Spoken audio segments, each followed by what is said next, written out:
It's that time again, StarCraft fans. We are going into Group B today of the SSL, and returning is the one and only Gypsy 93. What's up, man? Hey, good morning, dude. I haven't been up this early in such a long time. I haven't spoken to people in such a long time. Mm. And why is that? Yeah. It's because you hiding in WoW? Uh, I may or may not be. I mean, we were playing Throne and Liberty the other day. I know, man. I got my calendar marked. Oh I yeah, think 4 weeks from now we've got Throne and Liberty coming out. you haven't given up on that? I thought the game was actually pretty fun. I just wish they would fix the controls. It's It not looked. lit. Go ahead. Oh no, I was just gonna say it looks really nice. I like the graphics. Yeah, the graphics are pretty crazy. I mean, it's kind of similar to Lineage, which me and Rhett played forever, but Yeah, not but Rhett hated exactly. the game. Yeah, Rhett hated it. I think Rhett's You he's got some stuck in convincing to do. he's stuck in his ways with Lineage Oh, too. he's stuck in his Yeah, ways. he's stuck. That's He's really stuck. funny. Yeah, I know. Coming from you, yeah. I knew you Okay. would like that one. Well, yesterday we had some technical issues in the cast. It froze on me a couple times. I think it was because of VLC player. That's usually how I stream these games. So I went and looked at some chat history with Scan. He had recommended me a extension for Chrome and try and run it through Chrome. So that's what we're doing today. Hopefully there's no hiccups through Chrome. And speaking of Scan, you can see him. He just got the mic right now. He made it into ASL, and he's got a crazy group: Mini, Bisu, and Ssak. What do you think about Scan's chances getting out of this group? Damn, look at Scan. He looks so handsome. He looks so different. I wonder if the Korean culture got to him. But I don't know, dude. This is gonna be an exciting group because I think Scan has a decent.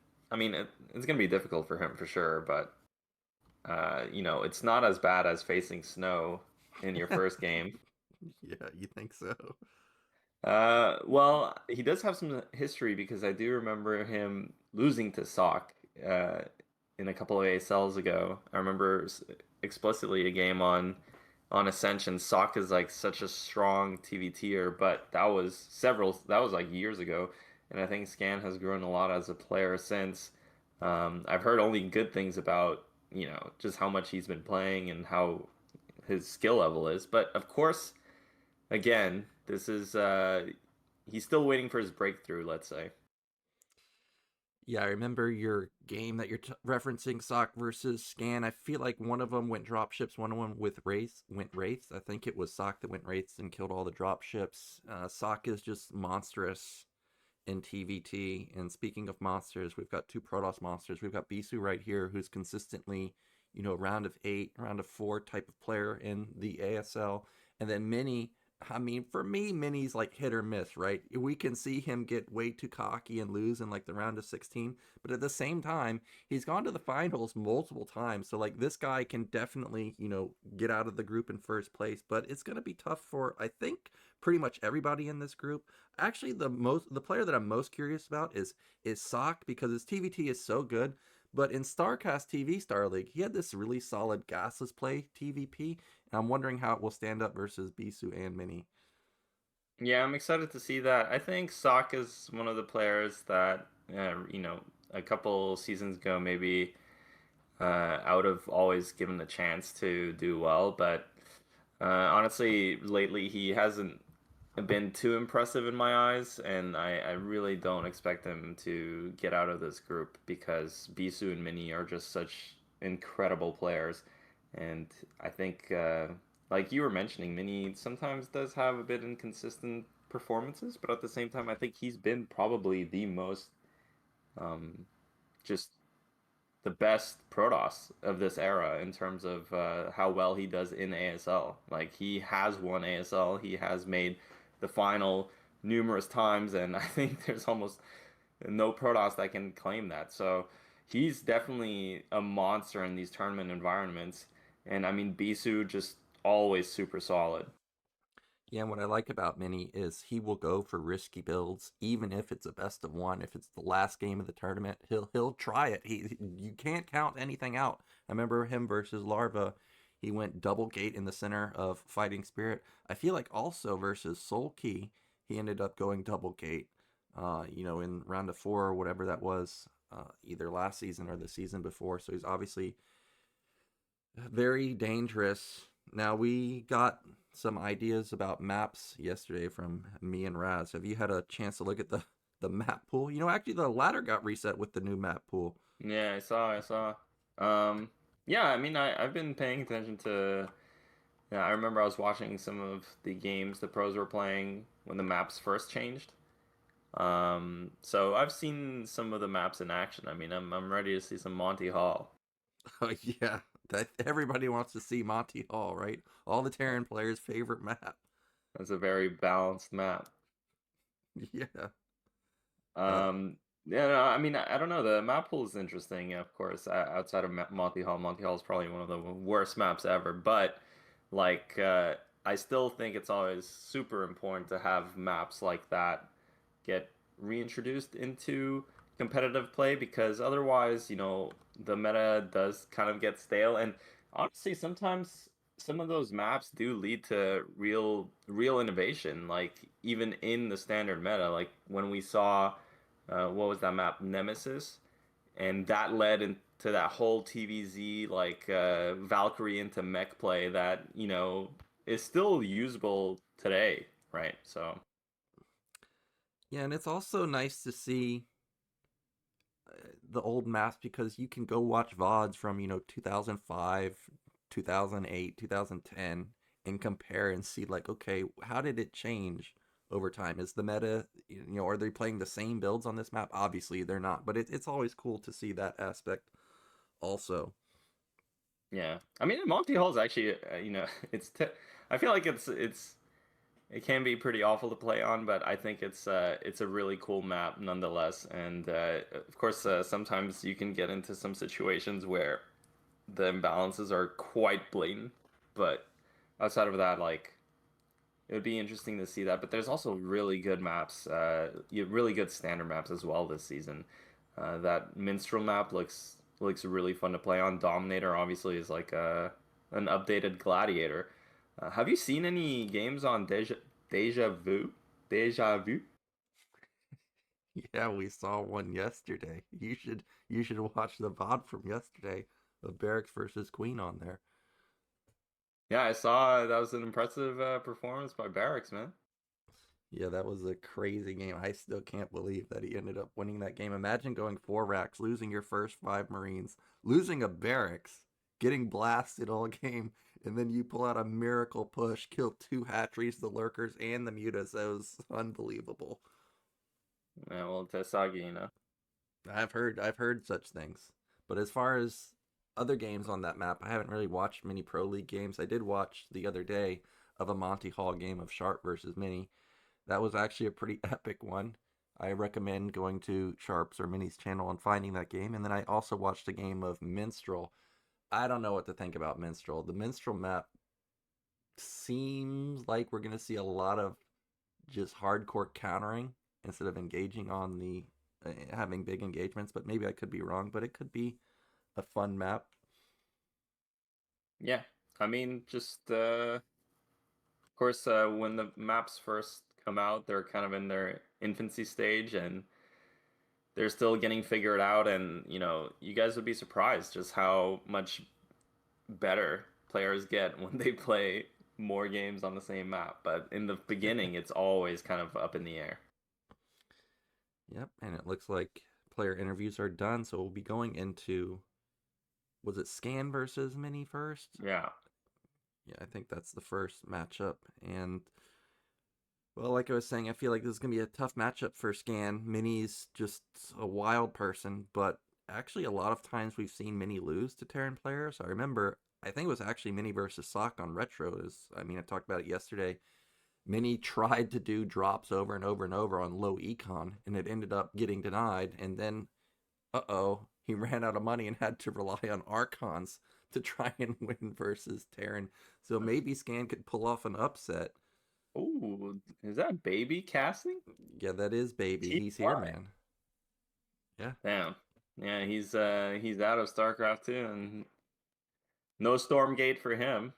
No Stormgate for him. Maybe later. I actually saw a couple of uh well, I actually saw Light streaming Stargate the other day. So maybe it's just now hitting Korea, but yeah, he's here as the StarCraft 1 commentator. Into the Rain, no longer casting. I think it's actually because he's sick right now. So hopefully he can recover from that and get back. We're getting a look at the groups. As we know, Mini Scan, Bisu, and Ssak is today.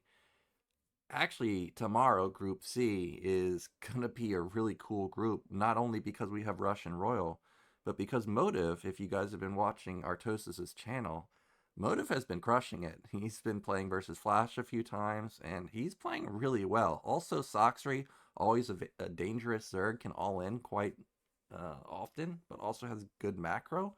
I remember seeing him also take down players like Flash with like Hydra all ins, which is crazy. And Royal, just like Mini, you never know what you're going to get with him. He's somebody that can go to the finals, but he's also someone that can just kind of bomb out really quickly.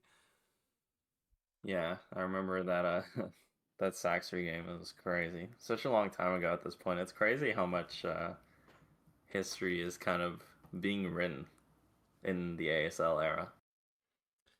Yeah, and I'm trying to look at the stats here. Season 3, we had Mini versus Bisu. Okay, that's a long time ago, and that's where Bisu won. I didn't get to look at the rest of the graphics. What do we got here? I'll just look at the Bisu stat versus Terran, a 61% win rate. Absolutely crazy. Then we've got Ssak has qualified for ASL 12 times. He's made it into the round of 16 6 times. And then actually it says, if I can read that correctly, it's been 1,240 days since Scan has made it into ASL. So it's his Yeah. first return in quite a while. Yeah, I was going to say, I think it seems like last time I saw him play was quite a while ago. But good on him for obviously qualifying again. It's crazy how difficult it is to get inside of this tournament. Unless, you're a popular streamer, then maybe you can get a nice Oh. Mm-hmm. yeah, I mean, who do you think is gonna make it out of this group, Dan? I think it's going to be Mini and Bisu, really. I think Ssak has got a chance because he's just so good at TVT that if he gets scanned, I think it's going to be hard. Um, but I don't know if he can take down the Protoss players. Of course, I'm rooting for Scan heavily. Like, really, really want to see Scan make it out. But it feels like this is just such a death group. And that's one of the reasons why, is because you've got Mini here. He's got a 57% win rate versus Terran. I mean, he's basically got a 55% win rate versus everything. And you can see been the champion of ASL. He's been runner up 3 times, and he's made it into the round of 4 one more time. So it doesn't really get much harder than this opponent. Yeah, Minnie's just a great tournament player. If you kind of compare him to someone like Bisu, I think Bisu's just such a solid player in general. You can make the same comparison with Snow as well. They're very solid players, but when you're playing in tournaments, you just need that extra spice.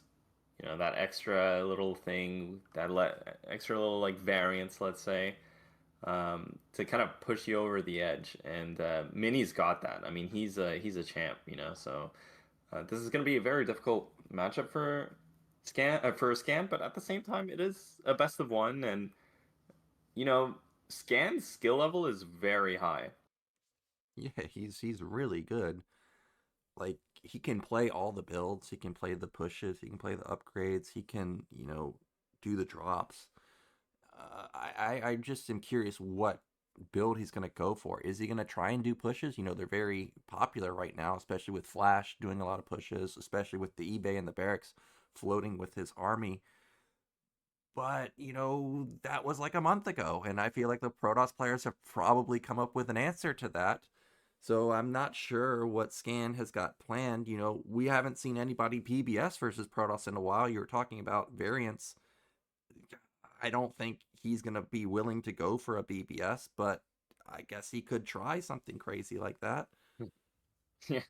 I just don't think that's definitely not Scan's approach. Yeah, I don't think so either. Well, what was the map? I wasn't It's paying Dominator.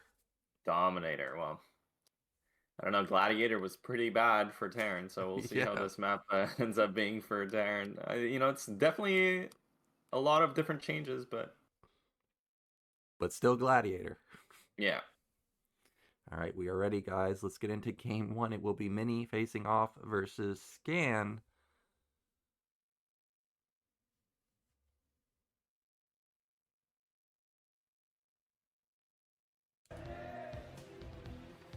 Okay, so in the mid-right, we do have Mini.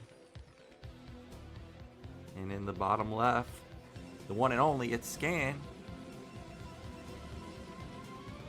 We've seen a lot of epic games on Gladiator. I mean, I mentioned it yesterday. There was that one game of DeWalt versus somebody in DSL. DeWalt literally had 20,000 minerals and ended up being starved out by Terran. We saw a crazy game yesterday of Barracks versus Rain.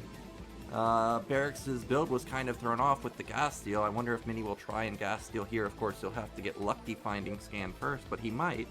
Oh, there goes the probe. Wow. Well, this is going to be a forward gate for sure.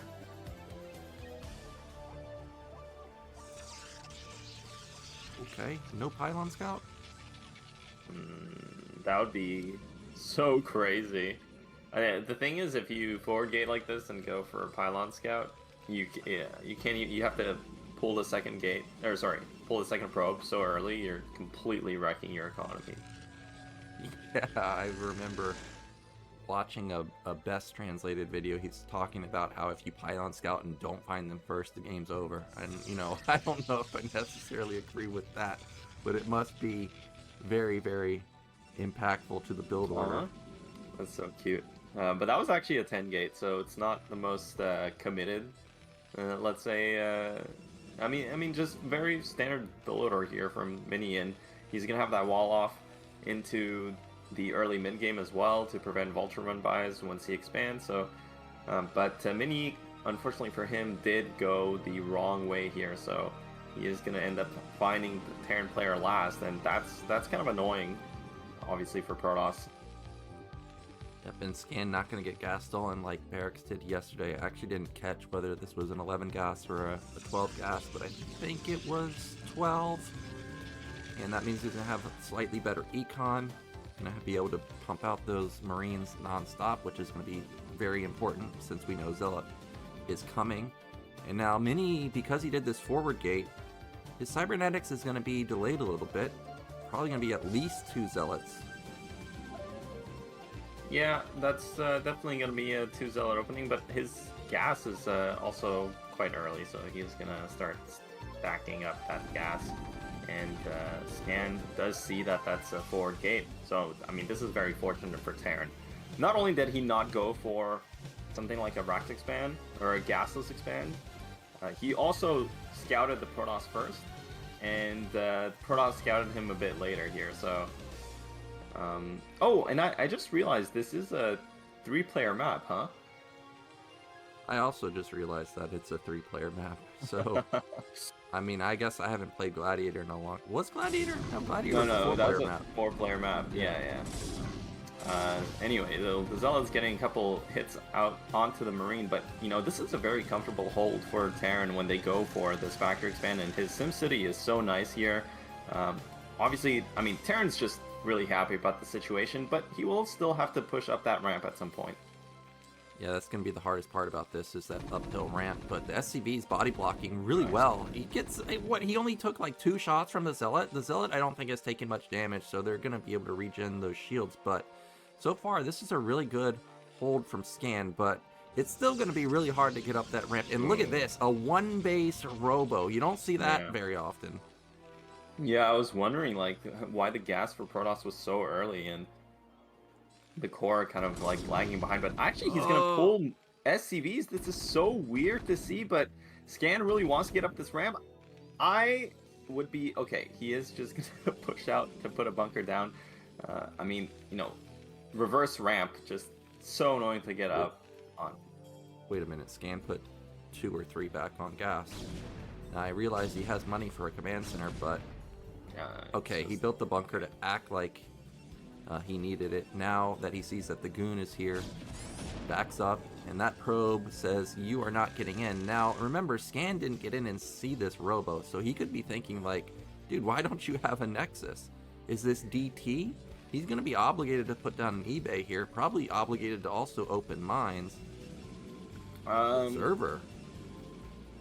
Yes, so weird here from Mini actually, but Scan, I think, you know, he does see it's double Zealot, double Goon, no Nexus. He knows something's up. I'm kind of surprised that the machine shop is not spinning for mines, specifically to catch something like DTs, like you were mentioning, Nyoken, but also when you see the double Goon like that, it's you know the tech isn't too fast, even if it were to be something like DT. So you know, Terran's a really good spot. I don't know what I mean, Mini has an interesting build order here. He's getting this early observer, and this could do a lot of damage if Terran was doing something like some kind of mine expand, and he will be able to put on a lot of pressure actually once this observer is out. Yeah, Scan needs a bunker ASAP. And I will say this, you know, in poker terms, it feels like a soul read from Scan. Because I can tell you, if this was me, I would have had mines immediately. I would have built an eBay immediately. But he doesn't need any of that. What he really needs is he needs siege mode in a bunker. He's gotten away with murder going straight armory, but will he be able to survive the push is the question. Remember, the 2 Zealots are still alive, and this is 2-gate Goon. This is so genius, actually, from Mini. Actually, this build is so genius now, because like you were saying, that does look like DTs, you know, Terran players would be thinking about that, they would be getting mines, but actually Scan already has siege mode. I haven't been watching that much Brood War now, I don't understand how Scan has this read, but this is exactly what he needs to hold on, but he needs to pull the SPs right away. Oh, he didn't build a bunker, and that first tank's gonna die. That one tank is in a pretty solid position, only getting hit by 1 goon, but he needs to clutch repair it, and I think he will, maybe? That's absolutely wild, Dan. Like, honestly, Terran usually, well, I mean, he's not out of the woods just yet. The bunker is not finished. There's more goons rallying down here. SCVs are super tanky. He can afford to lose a lot of workers here because his command center is so much quicker than Protoss is, but you want to cut those losses. He barely gets in, so he is going to hold. If that was another tank, I think he would have been able to easily hold this, but with it being a Goliath, because he probably thought it was Reaver, he does lose that in addition. But now Mini's going to put down a Nexus. I mean, like you said, he's so far another Goliath. Okay, he needs a tank, and there we go. Oh, I can see it now. He's going to run. City, no, the Rax went on the other side. That's so unfortunate for Scan, because if Rax was on the bottom side of the bunker, that wouldn't happen there. And every single tank, I mean, still Terran's in a really good spot. He didn't lose too many SCVs, and you know, his command center is still alive. But the follow-up from Mini might do a lot more damage too. Reavers, and that's a third factory actually. There's no eBay. Whoa, hold on a second, Dan. I think Scan's in a lot of trouble.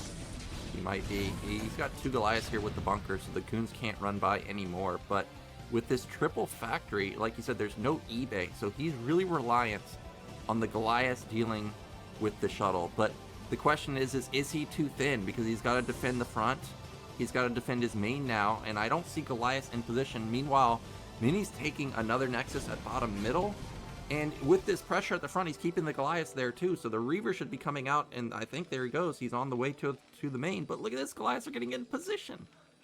Yeah, this is so annoying to play as Terran. He has no information.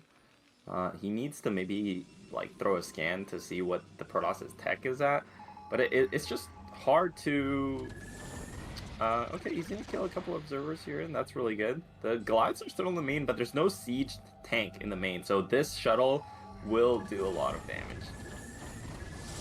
Oh, well, shuttle popped out, tank popped out right in the nick of time. No siege, he still has, there's a third Goliath that just popped out. That tank hasn't died yet, by the way. Okay, he still hasn't lost the Goliath. Nice. This is crazy defense. Look at the micro. That was so fortunate from Scan to have the tanks pop out just in time. I mean, sometimes that's just how it goes, you know? And unfortunately for Mini, he's not going to get any damage off of that Reaver. Looking at this, honestly, it's hard to really evaluate because I do think Mini did some significant damage with his opener, but I still have this feeling that Terran's definitely in a good spot here. I mean, the third base from Protoss is so late. His gateways are so late, and 6 factories coming here from Scan, so he is going to commit to a 2-base timing. Yep, 6 facts. I agree. I do think Scan is in a good position. I think it comes down to the shuttle. If Scan can snipe the shuttle before Reaver does some catastrophic damage with the Scarabs, I think Scan can push to victory. But if he can, channel his inner snow here where the Reaver never dies, then I think it could get ugly for Scan real quick. And there's a pick off. Reaver gets one more Goliath. Yeah, I mean, these mains are so difficult to defend for Terran on these 3-player maps. They're just so open, and Mini using full advantage of that. That being said, I think Protoss still has a pretty good setup. He has double Reaver, double shuttle as well. He's going to have a lot of this high ground to work with, and this shuttle's getting inside of the main base from Terran. Does that Scarab connect? So many SCVs, but they don't die because they're SCVs. Yeah, but now the shuttle's dead. I think it's dead. No, it's not dead. Oh, the Reaver one shot. Well, as it turns out, like, if the Reaver trades for other units, that's also good for Protoss. Yeah. And it's still alive. Yeah, it's still alive and it's in the dead zone. You can't kill it over there. Okay, this is pretty nightmarish for Scan, because anytime he moves out now, he's going to get immediately countered at his natural or main. Yeah, and I think, wow, even more shuttles here from Protoss. I think there's a world where maybe Protoss takes a bad fight, then he's only on 5 gates versus 6 factories, but I think Mini had... Oh, well, like, the tanks... This is a really good fight for Terran, actually. Well, it depends if he can snipe the Reaver before it gets off shots like that, as 3 tanks get basically blown up immediately, but he's gonna lose a lot of Dragoons. Supplies are still close. Yeah, I mean, it's all down to how well Mini can control this Reaver, but the problem for Protoss is that he's still not on that many gateways, and Terran's on 6 factories, but did he... I mean, he disrupted the mining so much from Terran that I don't even know if he can afford the production. And this Reaver's gonna get so many kills onto the SCVs in the main. 7 kills on that Reaver. Scan's ignoring this, and he's just going for the kill. Well, I think that's all he can do. There's no way to turn around and then, recover, so he might as well just go for it. Remember, there's still that shuttle at bottom left that's not taken care of, so he kills that one.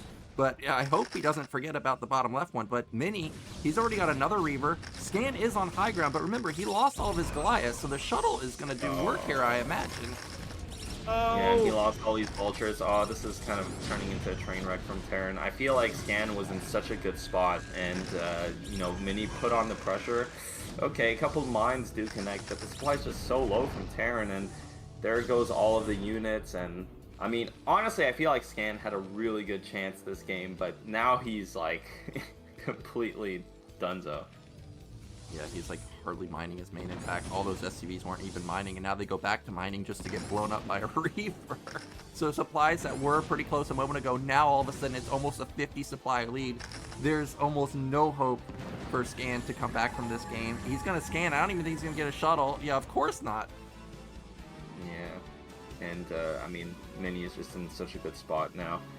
I think Scan had he had a chance, but when you get into those situations and it becomes hectic like that, I kind of saw like the classic Terran falling apart situation where he's like, oh no, I don't want to defend because I'm gonna miss my timing, so I'm just gonna go. But then he's trying to multitask both sides, right? Like the main defense and the push, and then the vultures all get picked off. The tanks aren't really sieged, and it's all kind of all over the place. I mean, Scan's gonna go here for round 2, but this time around, look at the supply differential. It's huge, and oh my god, Protoss has so many shuttles on top of that. Yeah, 3 shuttles here. There are enough Goliaths to 2-shot the shuttles, but actually I thought Mini was just gonna go for it. He does have speed on his speed just finished. Yeah, I mean, he's got all of his gateway set up also. He's on like 8 gate with speed. With the, yeah, as soon as he unsieges, he's just like, yeah, it's go time, boys. And here we go. Double Reaver drop. Okay, that Reaver bugged out, but they still get off clutch damage. Maybe Scan will hold this, but he's still way in the doghouse. Oh my gosh, another huge shot. Yeah, GG. Scan does tap out. That's that's a bummer. I think Scan had a good chance this game, but Mini is just so solid, and I really liked his opener. I think Scan actually defended really well against that, considering that's the kind of build that you've never seen in your entire life. Yeah. I mean, really, it's like such a four 4D chess like deep meta opening from Protoss. And I'm surprised Scan was actually in a good spot, I think, after that defense. Scan read the situation perfectly. I mean, I would have to like get a hold of that replay and turn off Mini's vision because, like I said, in my mind, I would have rushed mines, rushed an eBay, but he Yeah, went yeah, two yeah. fact armory into a third. He even went into a third factory. I'm sitting there like, dude, you literally just died at DTs, and this looks like DT build, you know, ever since I started playing the game. So it was the correct read, but in the end, the multitask of Mini with the 400 plus APM, it's just too much to handle. He was literally just attacking everywhere all the time, harassing nonstop. So unfortunately for Scan, he's going to be in the loser side, which is really awful on best of ones. But Mini, he's going to be in the winners match. We're going to be going into a break, but then we'll be back with our second TVP, which is Bisu versus Ssak.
Alrighty, we are back. We just saw Mini make it into the winners match. Now we've got Bisu versus Ssak coming up.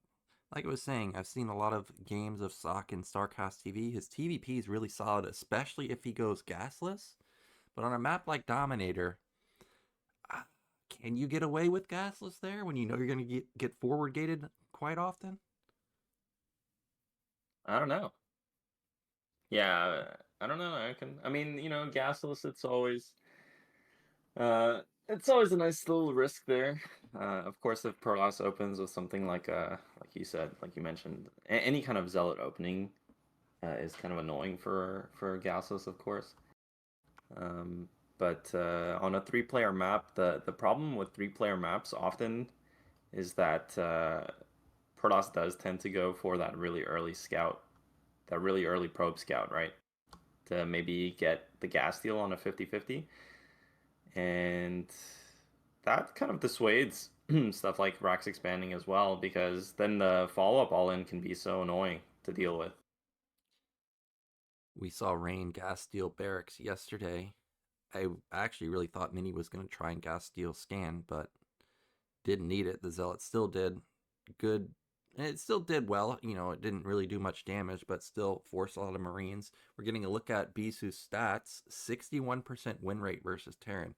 I'm surprised at that win rate because, you know, historically, in my mind, Bisu's historically been like a, you know, Protoss versus Zerg mastermind, right? I feel like in the Kespa days, I actually think his worst matchup was versus Terran, but maybe I'm wrong. So to see it be his best matchup now, something must have flipped in his brain where he's just, you know, become a master versus Terran. But you can see Ssak also a master versus Terran. That's his best matchup right there. 53% win rate versus Terran. Yeah, Stock's kind of known for just being a really good TVT player. I think, again, like, Bisu's just probably, for a long time, he's been such a solid Protoss player, but honestly, when it comes down to it, like, in a tournament environment, you need to have something a bit more than just solid fundamentals, especially as a Protoss player. You know, Bisu probably wishes he was playing Terran, because you can't get away with that kind of macro play at this level, but especially when you're playing Protoss. But the game's about to start here. We are going to get Ssak versus Bisu for game number 2 on the same map, Dominator. Let's get right into it.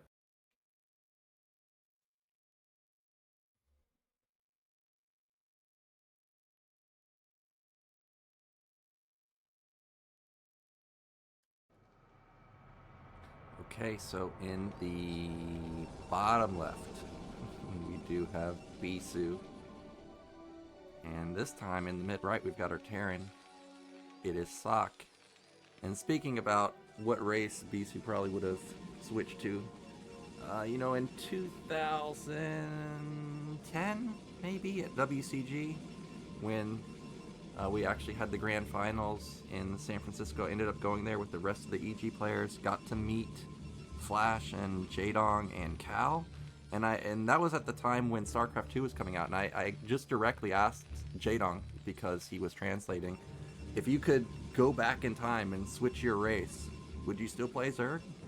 And he asked all the players if they would stay with their race, and they all said they would switch to Terran. Every single one. Cal and Jaedong both said Terran, and of course Flash still picked Terran. Yeah, but those were the Cope days of Saki. Oh, okay, yeah. That was when Flash was winning everything. That is you think true. you think Cal would be? You think they'd be there playing Terran? I don't know. Well, actually, when you said Bisu would switch to Terran, that kind of surprised me because, you know, these days I'm just dying to shuttles here, shuttles there, shuttles in my main.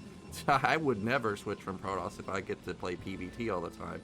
Like, the shuttle play has gotten so good, it is just nightmarish to deal with. But speaking of nightmarish, look at this. We got diagonal Nexus first. Yeah, well, that's, I mean, Nexus first on a 3-player map usually gets scouted. And this is kind of a surprising opening here from Protoss, because it turns out that Ssak isn't going for a gasless expand, so Terran will always have the option of all-inning this. Indeed he will, and with it being a 3-player map, he'll be able to scout it somewhat quickly, even though he's going to find Bisu last. And Bisu, of course, going to get lucky here, find Terran first, so that's going to be nice. And I expect Bisu to double gate, but I've seen some players just go 1 gate. Okay, we've got a pylon at the front. This could be a forge. Yeah, it could still be a forge. That'd be kind of surprising. Bisu has used the forge build quite a bit, actually, so he is going to get in here. He is going to see this as a factory expand. And, you know, that's a bit annoying as Protoss, because you know the SCV pull is going to come through at some point. Now, does he go for that second gateway? Most likely. It's impossible to hold on to. Well, no, like you said, it might be a forge. Yeah.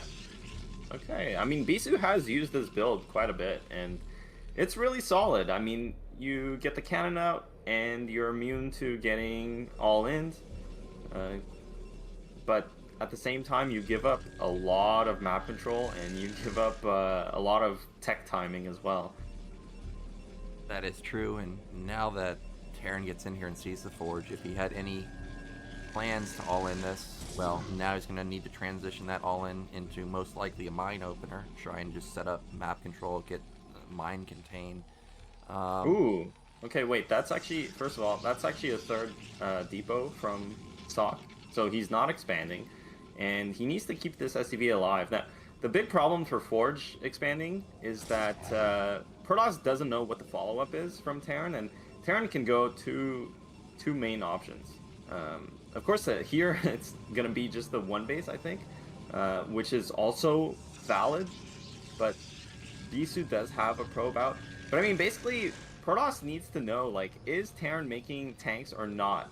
And because you can go for a really quick tank push and siege up right outside of the Protoss natural, and if Protoss followed up the Forge expand with the fast robotics and no gateways, but you can see actually, yeah, this is what I'm talking about. Bisu is playing super safe. He's going triple gateway before the core is even finished, and he has no scouting, so he actually has such a sick read onto Ssak here. We saw this something similar yesterday, where I really thought we were going to see Rain go into like fast Reaver, but he went into 3-gate Observer. These Protoss players are really just relying on the 3-gate and intel instead to just counter these builds, and well, this is going to be a really tough Wait, he push. has 4 Zealots? Yeah, I know. That's another thing, is I'm sitting here watching him build nonstop Zealots without having any intel. So just like in the game we saw, I don't know what Scan saw to figure out what Mini was doing. I don't know what the hell Bisu saw here to realize he needs 4 Zealots. Sick. That's he's completely gonna stomp on this. I don't think he goes necessarily right away, but he has triple gate, man. The Nexus is still pumping probes, so most likely, I don't know if he's actually making units out of all those. He has so much money. Yeah, he just queued a lot of units. Well, he's gonna pull the probes as well. Well, he can mass repair this, because he pulled 7 SCV. Well, I think he can mass repair this. You gotta repair it, man.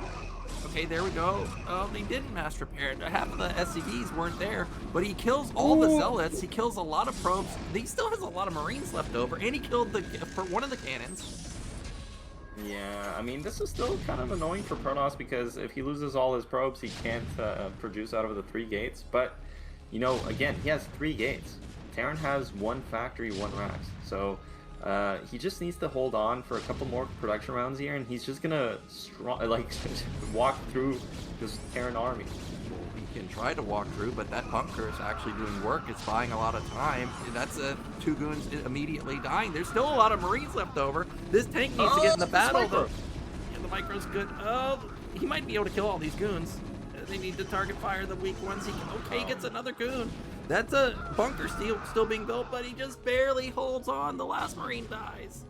Wow, honestly, Bisu almost potatoed that. His goons misfired several times. They took so much damage, and you can saw like the supply got dangerously low there from Protoss. Again, because he used, like, when he pulls all those probes, he's not really mining that much, and he might look like he has 3 gates, but if you're not making units out of those 3 gates, then that's not really 3 gate, right? So that was a bit closer than you would expect it to be, but now, I mean, Protoss is completely clear of this. There's no way Terran can have any follow-up here. He can't even expand behind this. I mean, Sakk's pretty much dead here. This was a 2-gate. Probably Ssak would have won, but with it being a 3-gate and randomly having 4 Zealots as your opener, he ends up having the perfect hold. Now there's 3 Marines and 2 tanks. Every Terran knows how this is going to go. It's going to not go very well for Terran. He's doing a lot of damage with the tanks, but it's still 6 goons left over. Yeah, I mean, it's just impossible for Terran to do anything here. And just such a sick read there from Bisu. And Bisu's actually pulling the probes from across the map. That's so funny to see. I mean, he knows exactly what the situation is. Just killed the Terran units, and the game's completely over. And yeah, I mean, this was kind of underwhelming here from Terran. Like, just no real confidence in playing this game out. He just went straight for the all-in as soon as he saw the Forge. And Bisu, like, just so sick. Honestly, so sick that he did the probe that he had out on the map was just like sharking around doing nothing. He had no intel there. He just straight up put down triple gate in front of the SCV scout, kept making zealots, and Ssak just played into it. So like that's what I mean. Like it just kind of very uninspired gameplay from Ssak. And I think the past couple seasons I've seen Ssak play, like he just doesn't seem that great to me. Well, like I said, he clearly wasn't expecting the three gate. If it's two gate, I think it could have worked. I wonder what the reasoning is for all these three gates. Maybe with the players going six fact and seven fact and five fact and all this pressure builds, maybe mm, Protoss players are now, being more cautious, more defensive.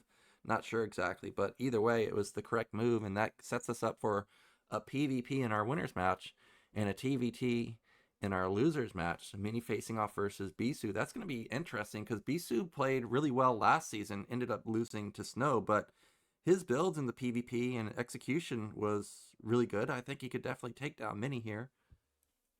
Yeah, I mean, best of one PvP, literally anything can happen. So, absolutely anything can happen, and that's gonna be the game coming up here. But before that, are we gonna go into a break or?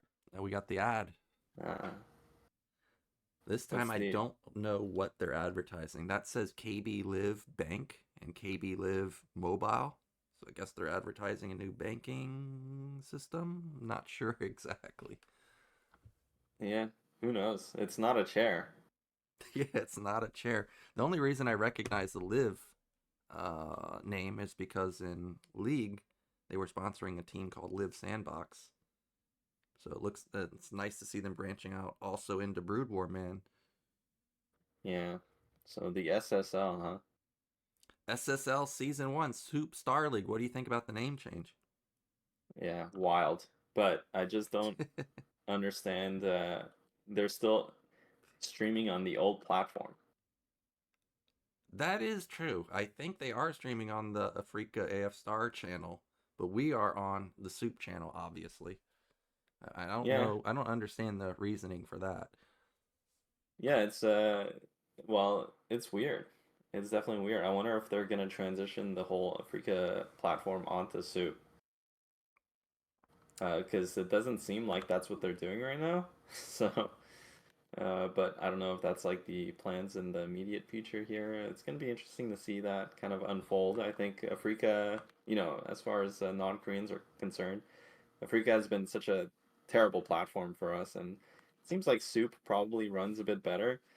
Uh, I don't know if, at least it's modeled after more modern streaming websites. Um, so we'll see. I mean, just kind of interesting. Yeah, Soup is definitely better for foreigners because, like, as soon as I turn the stream on, literally there's no delay. It's just immediately on. It's like, oh, okay, it's just instant. Also, on Twitch, Machine used to work for Twitch and he would recommend certain bit rates to me.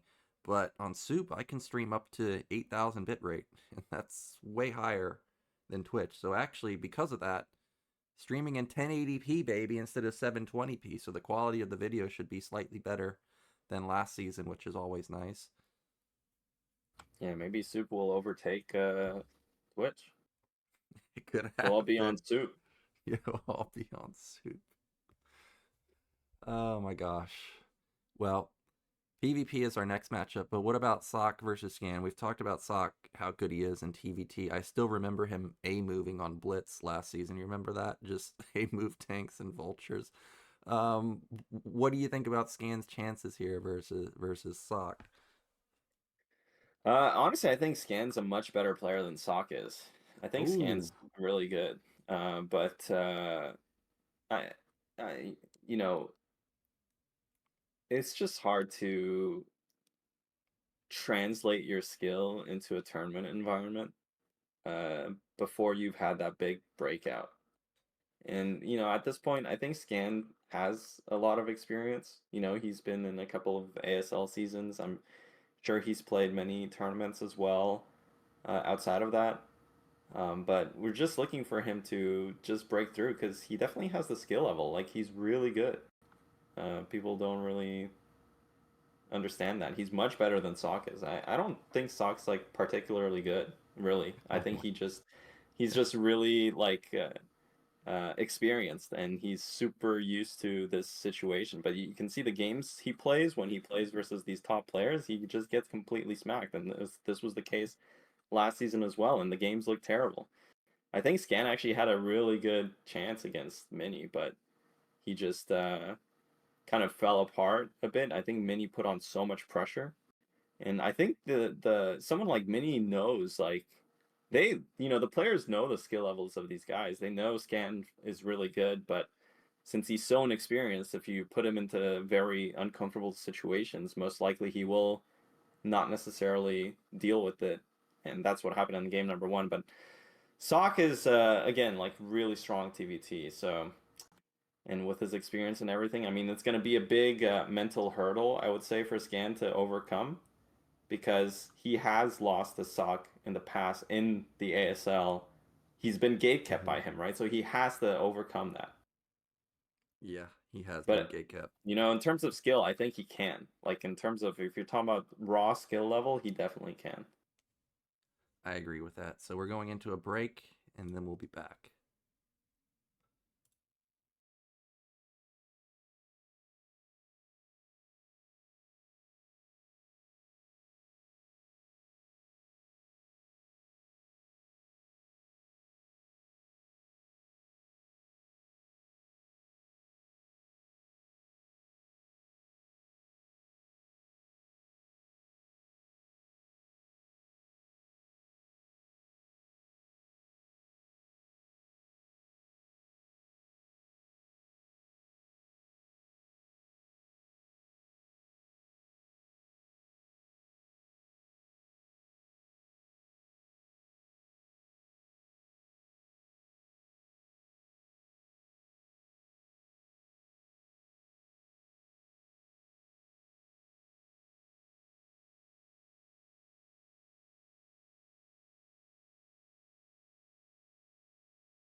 right, we are back. We're about to get into our winners match, which is going to be Mini versus Bisu. What are our vetoes? What map is going to be set? We had a minstrel and a kickback ban, and that means we get some deja vu, Gypsy. Oh. Ooh, you were talking about it earlier. I've seen that one before. Yeah, you've seen that one before. And also, before we went into the break, we were talking about how Scan needs to have a breakout here, get over the gatekeeping of Ssak. But, there's someone I know that also made a breakout in a couple of NA lands. You know who I'm talking about? Yeah, Julia, right? He just won the Julia. Chicago one. Yeah, he just won the Chicago land. But there's somebody else, too. You know who I'm talking about? Yeah, Artosis, he made a couple top 4 finishes, I think. Well, that's what he does, man. He's top. If Day 9's not there, he's top 4 every time. Yeah, that's pretty good, man. That was a lot of fun watching Artosis do well. Did you end up playing Artosis? Are you the one that knocked him out? I can't remember. Yeah, both times. Oh, that's painful. Oh yeah, at the New York land. Yeah, I remember that one. Let's get into this game. I'll tell you all about it. Okay, Deja vu, game number 1, or only game here, winners match. Winner gets out of this group in first place. Bisu versus Mini.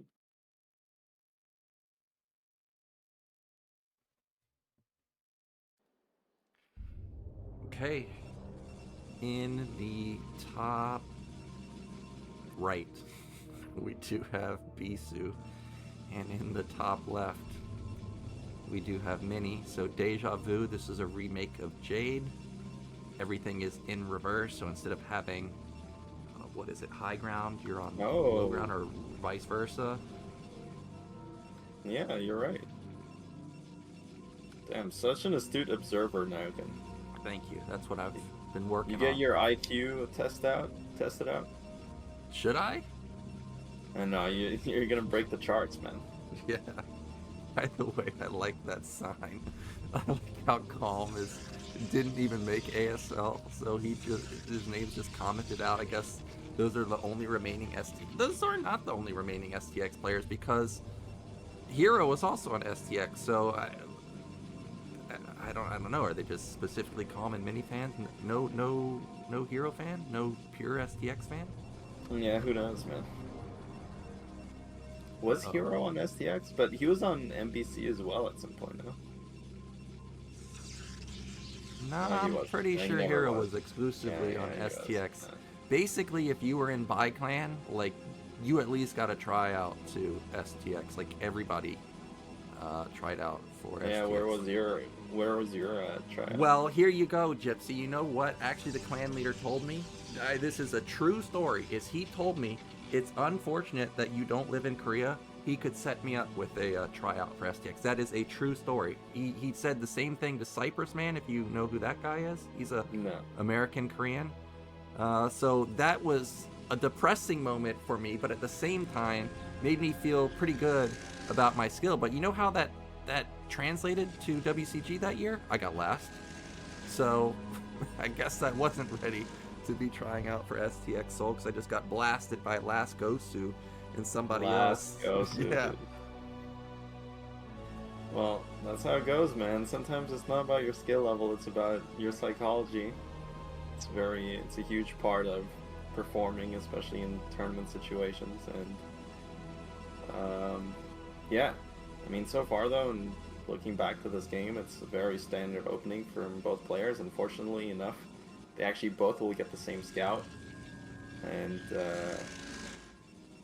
which is kind of weird to see, because generally players like to all scout towards their natural. Like, I would say that's kind of the standard scout. So on this map it would be clockwise scouting, but Bisu went for the counterclockwise scout, which it doesn't really matter in this matchup. Both are valid, but I was just a tendency I've noticed. But that played in Bisu's favor for sure. Yeah, it's always interesting to see the scout patterns. ZVZ, watching certain players send the wrong direction, certain players not. Also in PvP, since I've been casting a lot of StarCast games, I've noticed certain players, like, what? Did that the core just range just started, and Mini has double zealot here. Yeah. So you know, if I'm Bisu, I'm looking at that. I'm looking inside of Mini's base, and I'm very confused because there's no gas being spent, and that robotics is super fast. Actually, that's crazy. I mean, Mini's fucking. Jesus, he's insane, man. Like, who does this? It's in front of the probe, man. Like, he's literally making double zealot, not spending his gas. It's so wild to me. And Bisu, as a response, he's just gonna take his Nexus. Well, I think Mini probably watched last game. He doesn't want to be one up by Bisu, you know, who built 4 zealots versus Terran. He wants to have the one up here with the additional zealot. But you know, like you said, this is an immediate Nexus. This is gonna be hard to hold, right? Because the Reaver is gonna come so fast if he goes straight Reaver. This is so good for Bisu. He read this. I don't understand, man. He's wild today, man. He read Ssak like a book. He's reading Mini like a book. This is actually an observatory from Mini. So, oh my god, dude. These games are so crazy, man. You know what? Honestly, Nyoken. Oh, and I'm kind of surprised Bisu's going straight for robotics. This is so confusing as well, because I would expect him to just drop down a bunch of gateways and just rule out DTs in order to stop something like a rear push. But let me tell you something, like, whenever I watch ASL, it kind of gives me the itch to play more StarCraft, you know, and these guys are, like, they're just so good at the game, and it's so interesting to see the mind games at play here. Like, this game has been wild so far. I still can't wrap my head around it. Yeah, Mini's got to get some damage done with this Reaver, but like you said, you know, common follow-up is a lot of gates observer, and if Bisu can push this back without taking any crippling probe losses, he's gonna, even though he's down supply right now, he's gonna shoot up real quick. There's the observatory. Wow. There's the support bay. I am still surprised he's only on 2 gate. This feels very fragile, but he's not getting punished. Yeah, this is crazy from Bisu. Okay, well, he can't lose these 2. That's a massive pick-off. That's a huge pick-off if he can kill both these goons, but they are going to get away. And honestly, the way Bisu's playing is maximum greed. Like, generally in this situation, I think most Protosses that took their Nexus, they would just kind of balance it out and at least skew their tech and just make a lot of gateways to go for some kind of defense against an early timing or something. But Bisu basically completely disrespecting any kind of aggressive option Mini might have, and he's just powered into all his tech and all these probes. Like, this is like, and Mini, instead of attacking, well, he sees he can't really attack because he opened in such a weird way that he's just going to expand. So Bisu's so far ahead. He indeed is so far ahead. This is one of those games where I would love to see the probe count, because it's got to be a massive advantage for Bisu, but we've got Mini on the move. He built another Zealot. That makes me think that this is actually going to be a committed attack. Why else would you build another Zealot here? Maybe not. Bisu playing a bit sloppy. Almost lost those 2 goons for free, and that could, you know, enable some kind of attack. But I mean, look at this. The Reaver's out. Gateways are all out. Like, his probe count is probably insane. Just such a sick read from Bisu, actually. Like, imagine getting your probe inside of your opponent's base. You see double Zealot, no core spinning, and you just, in your mind, you're like, yeah, I'm going to put my Nexus down. And play. I mean, to some extent, it makes sense because there's no goons and stuff, but anyway, we'll get into that a bit later. Here comes the attack from Mini. Oh, look at this. Goons on the high ground. They're going to have high ground advantage, and it looks like, okay, he can't attack into this. I think that's a big mistake. The Shuttle and Reaver are both out, and also the AI is going to bug out because of these 2 freaking goons on the high ground. This is the perfect build order. Solid defense there from Bisu. Yeah, I mean, there's just nothing Mini can do. Like, I can't understate just how insanely greedy. It's not just about the fact that he put down the Nexus, given that scouting information, but the follow-up as well. I think most Protosses, again, would just go for something like, I thought that was the Nexus for a second, would go for something like 4-gate no robotics, just to be safe against any kind of attack. But Bisu powered on like just the standard just standard after like insanely greedy opening. So there's really nothing Mini can do this game. He's so far behind. He needs to pray that when Bisu comes out, Bisu takes a terrible fight or something, because he's just so far ahead. Well, Mini does have, I guess, defender's advantage here, sitting on the high ground. It would be hard for Bisu to get out. Also, I noticed that the other pathway through the bridge at the top is, not exactly the largest bridge either. Oh, are we going to have an engagement? Reaver's going to offer really good shots to start off the fight. Bisu's not really done much damage with his own Reavers. Oh, yeah, and this high ground is kind of annoying, and Bisu, like, a lot of his goons kind of went back as well. That was a really good fight from Mini, but, I mean, again, he has to do so much more damage than this. The shuttle does go down, the Reavers as well, and now Bisu's going to start pulling through here, and, well, those trades were pretty good for Mini.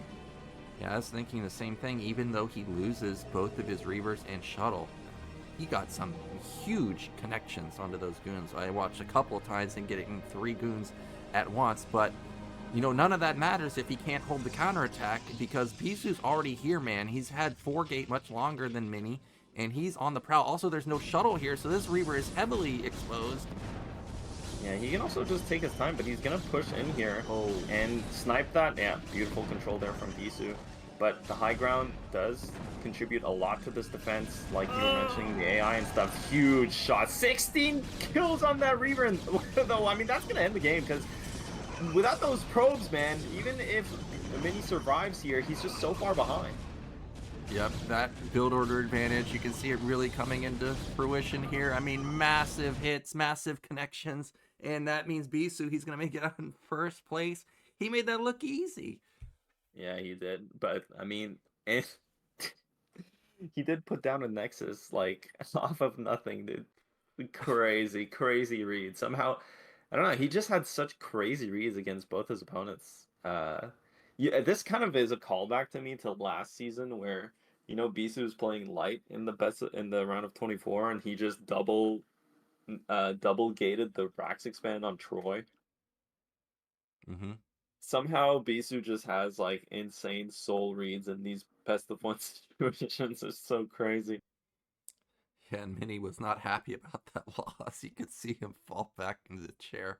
He looks devastated after that. He's not out of it yet, because he's still sitting in the deciders match, but he definitely wishes he could have just gotten out in first place. I really did think that these trades were so good for Mini. Like, I realized there's an overwhelming amount of goons here, but I didn't think that Bisu would be able to push the victory, because you're about to see a lot of connections. Like, right here, I think he gets 3 goons. Yeah, right there, 3 goons just exploded. Yeah, and it seems like Mini actually stabilized the situation there, because he had like same probe count, same infrastructure, and approximately the same unit count. So I'm kind of surprised, given the openings from Bisu, and maybe Bisu cut a couple more probes than I thought he would, or something like that. But actually, Mini was in a good spot to do well this game. Unfortunately, the attack after just did so much damage, and the fact that Mini lost his shuttle was the biggest factor in him not being able to defend this attack. Yeah, he also didn't kill any of the Reavers. I thought he had gotten one of them, and that was obviously the game-ending move right there. Even if he doesn't win the fight, getting 16 probes it's game over. We were talking about the worker count. Bisu was at 41 to 44, so he obviously ramped up to 41 much faster, and then just went all in units, and it was just an overwhelming amount for Mini to handle.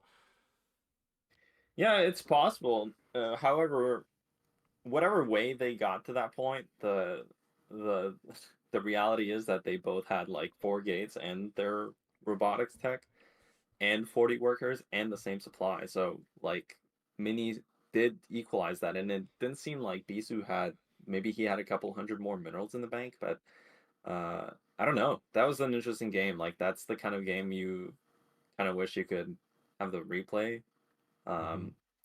Maybe it was also like, when Bisu goes for that really early Nexus, like he's cutting 1 or 2 probes somewhere, whereas Mini, maybe with his opening, just never stopped making probes. But whatever. I mean, Bisu somehow made it work.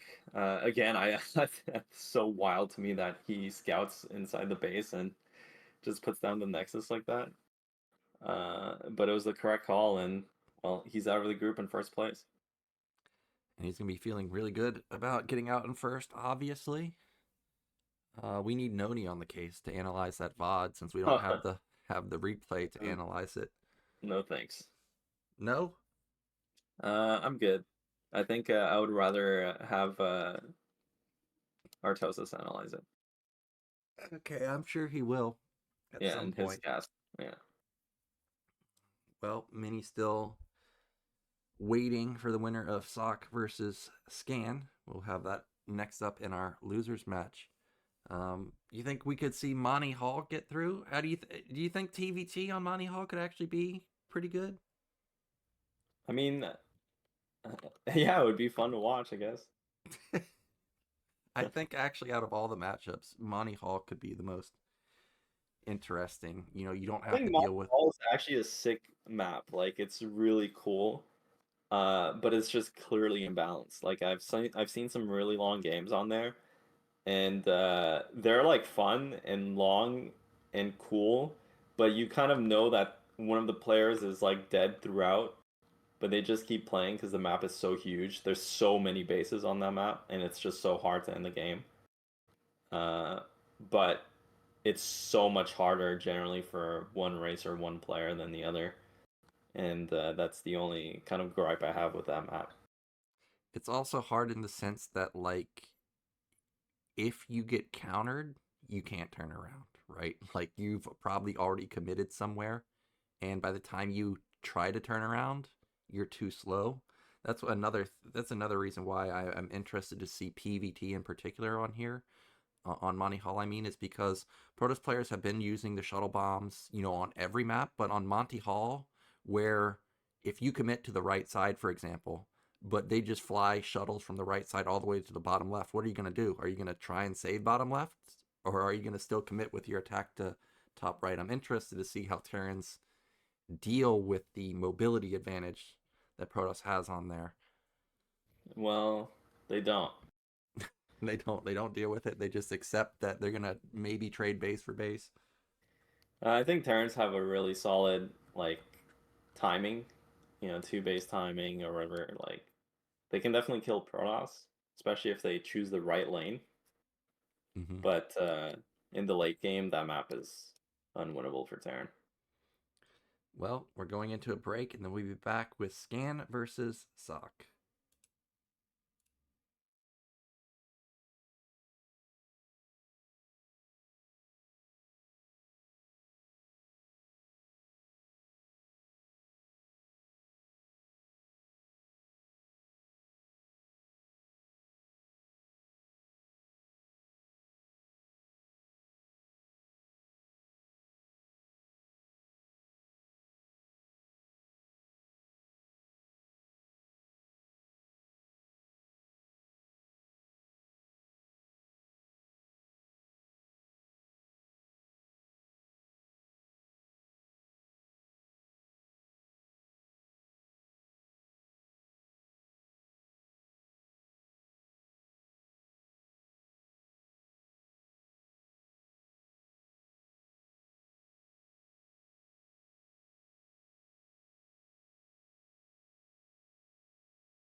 So we are back, and we're about to get into our losers match: Terran versus Terran, Ssak and Scan. You can see the king of the Terrans right there, Sharp, had the best performance last season. And we got deja vu again. We had a kickback ban from Scan and minstrel ban from Ssak. Cool. Yeah. I feel like I've seen this map before.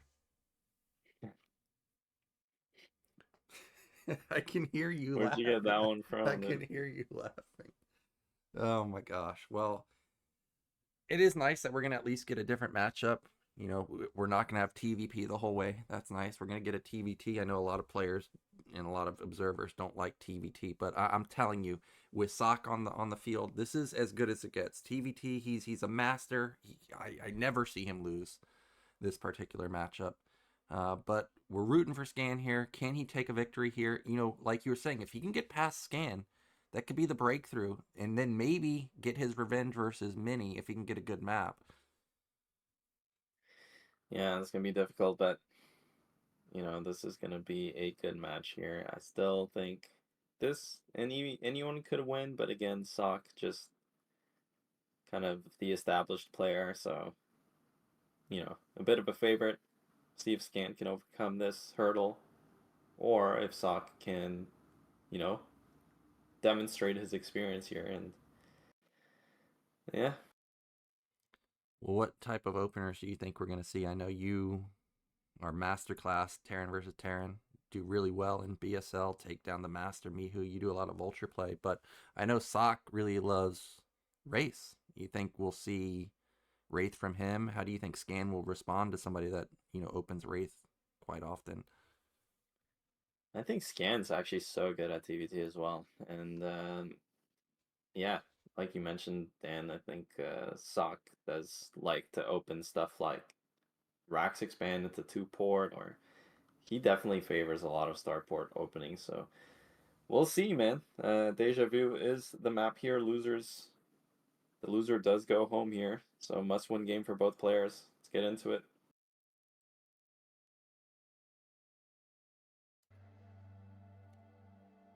Okay, in the bottom right, we do have Mr. Scan, and in the top left, we do have Ssak. So we've got cross spawns here. So if somebody wants to get greedy with the gasless, this is the time to do it. Also, with it being cross spawn, I have high hopes that we could get into split map here. Yeah, I'm interested to see how both players open. 4-player map, TVT.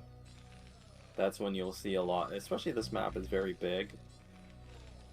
Depends also a lot on the natural, but like we saw in the Preuss games, the PvP game, there's a nice ledge overlooking your own natural, which makes defending one bases, and like your gas is tucked away.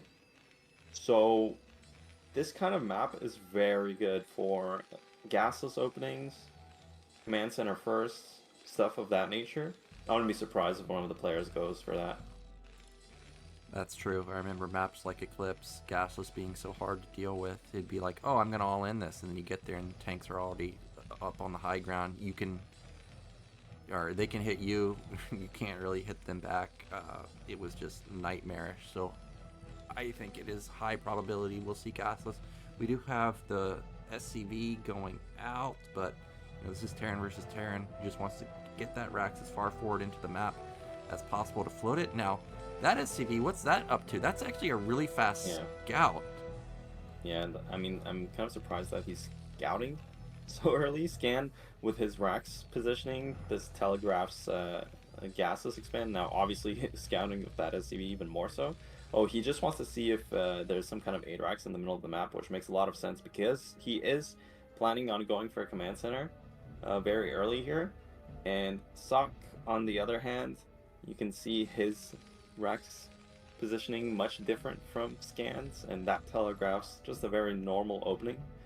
And so, honestly, given the fact that this is cross map, this is very, very good for Scan. It seems like a dream opener for him. And with Ssak scouting so late, he's not going to be able to transition this into an all-in to try and deny the gasless. He's just going to have to accept that he's going to be down Econ. He's also pulled off of gas. leaving just one.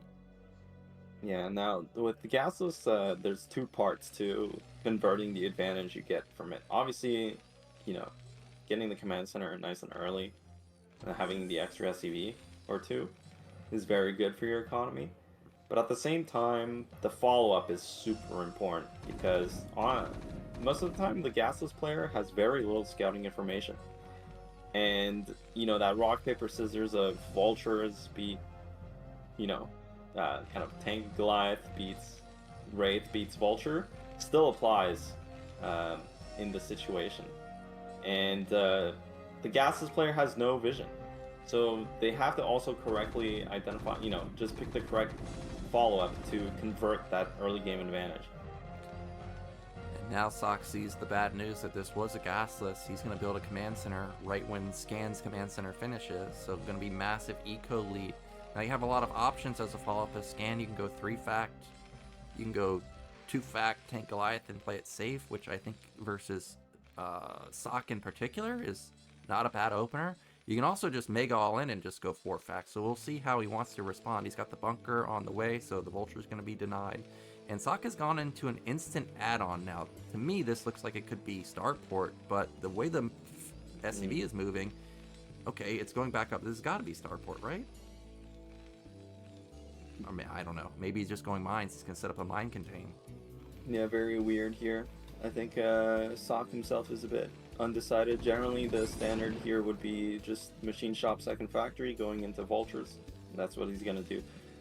Fortunately for Scan, actually, when the SCV gets committed like that into the main from Ssak, you know that it can't be something like Proxy Starport, and that rules out a lot of things, and you can see that Scan's feeling comfortable enough to just go triple factory here.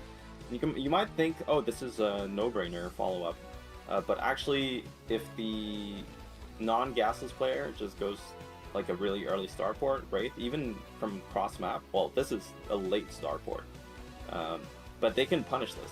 So in this case, though, like, Scan has the dream opening. Not only did he get the command center earlier, but he also chose the correct follow-up as well, 3-factory versus 2-factory, and he's going to be in a really good position. This does seem like a good opener for Scan. I'm like imagining it in my mind, like, for whatever reason, Scan will be out on the map, and then we'll see like a drop from Ssak at the same time, and then I don't think Scan will turn around and will immediately counter. I could see that scenario happening in my head, and with it being 3-fact versus 2-fact, you know, easily he could get run over, Ssak, I mean. Yeah, well, for sure, but, you know, this is such a standard play. I mean, honestly, these days, like, factory expanding is just so solid all the time. This 2-fact Starport is a really, really, really sick mix-up here. He's going to go for an early drop, early vulture drop. And I mean, this is why it's so stable as well. Look, he has so many mines out in front, and then he can just go back to his natural. Now, the only problem with going an early dropship here is he doesn't have a bunker at his natural, and committing those 4 vultures into a dropship makes it so that if Scan just attacks the natural with his vultures, there's no real defense for Ssak. So this is going to be an interesting next couple minutes here. Well, it's 7 versus 6, by the way, with high ground advantage, and okay, yes, Scan's not going to want to go up there because Ssak is ready. Also, these mines, they're doing work, giving him a lot of vision. He knows exactly where the vultures are at all points, and like you were saying, you know, a massive counterattack towards the natural could really hurt Ssak, but he's already set up his wall with double depot. Wow, those are 5-fact, so massive production. Yeah, that's so you don't see this often. You know, generally in this matchup, in this situation, Scan would be putting down a command center, but he's opting to go for 5 factories. Just trying to play it, you know, a bit more safe here. But this dropship is such a sick mix-up here from Ssak. You definitely don't expect this as Scan, and we'll see how much damage these vultures do. Yep, the vultures are moving around, and Ssak is just waiting for his opportunity. Now he's decided that the vultures are far enough out of position that it's time to drop. How many he's going to drop? If he drops 3 there, he can one-shot, but instead he only drops 2. And look at this, like I was just saying, yeah, Scan doesn't turn around for this. He's just going to counter, but tanks are out. There's siege also.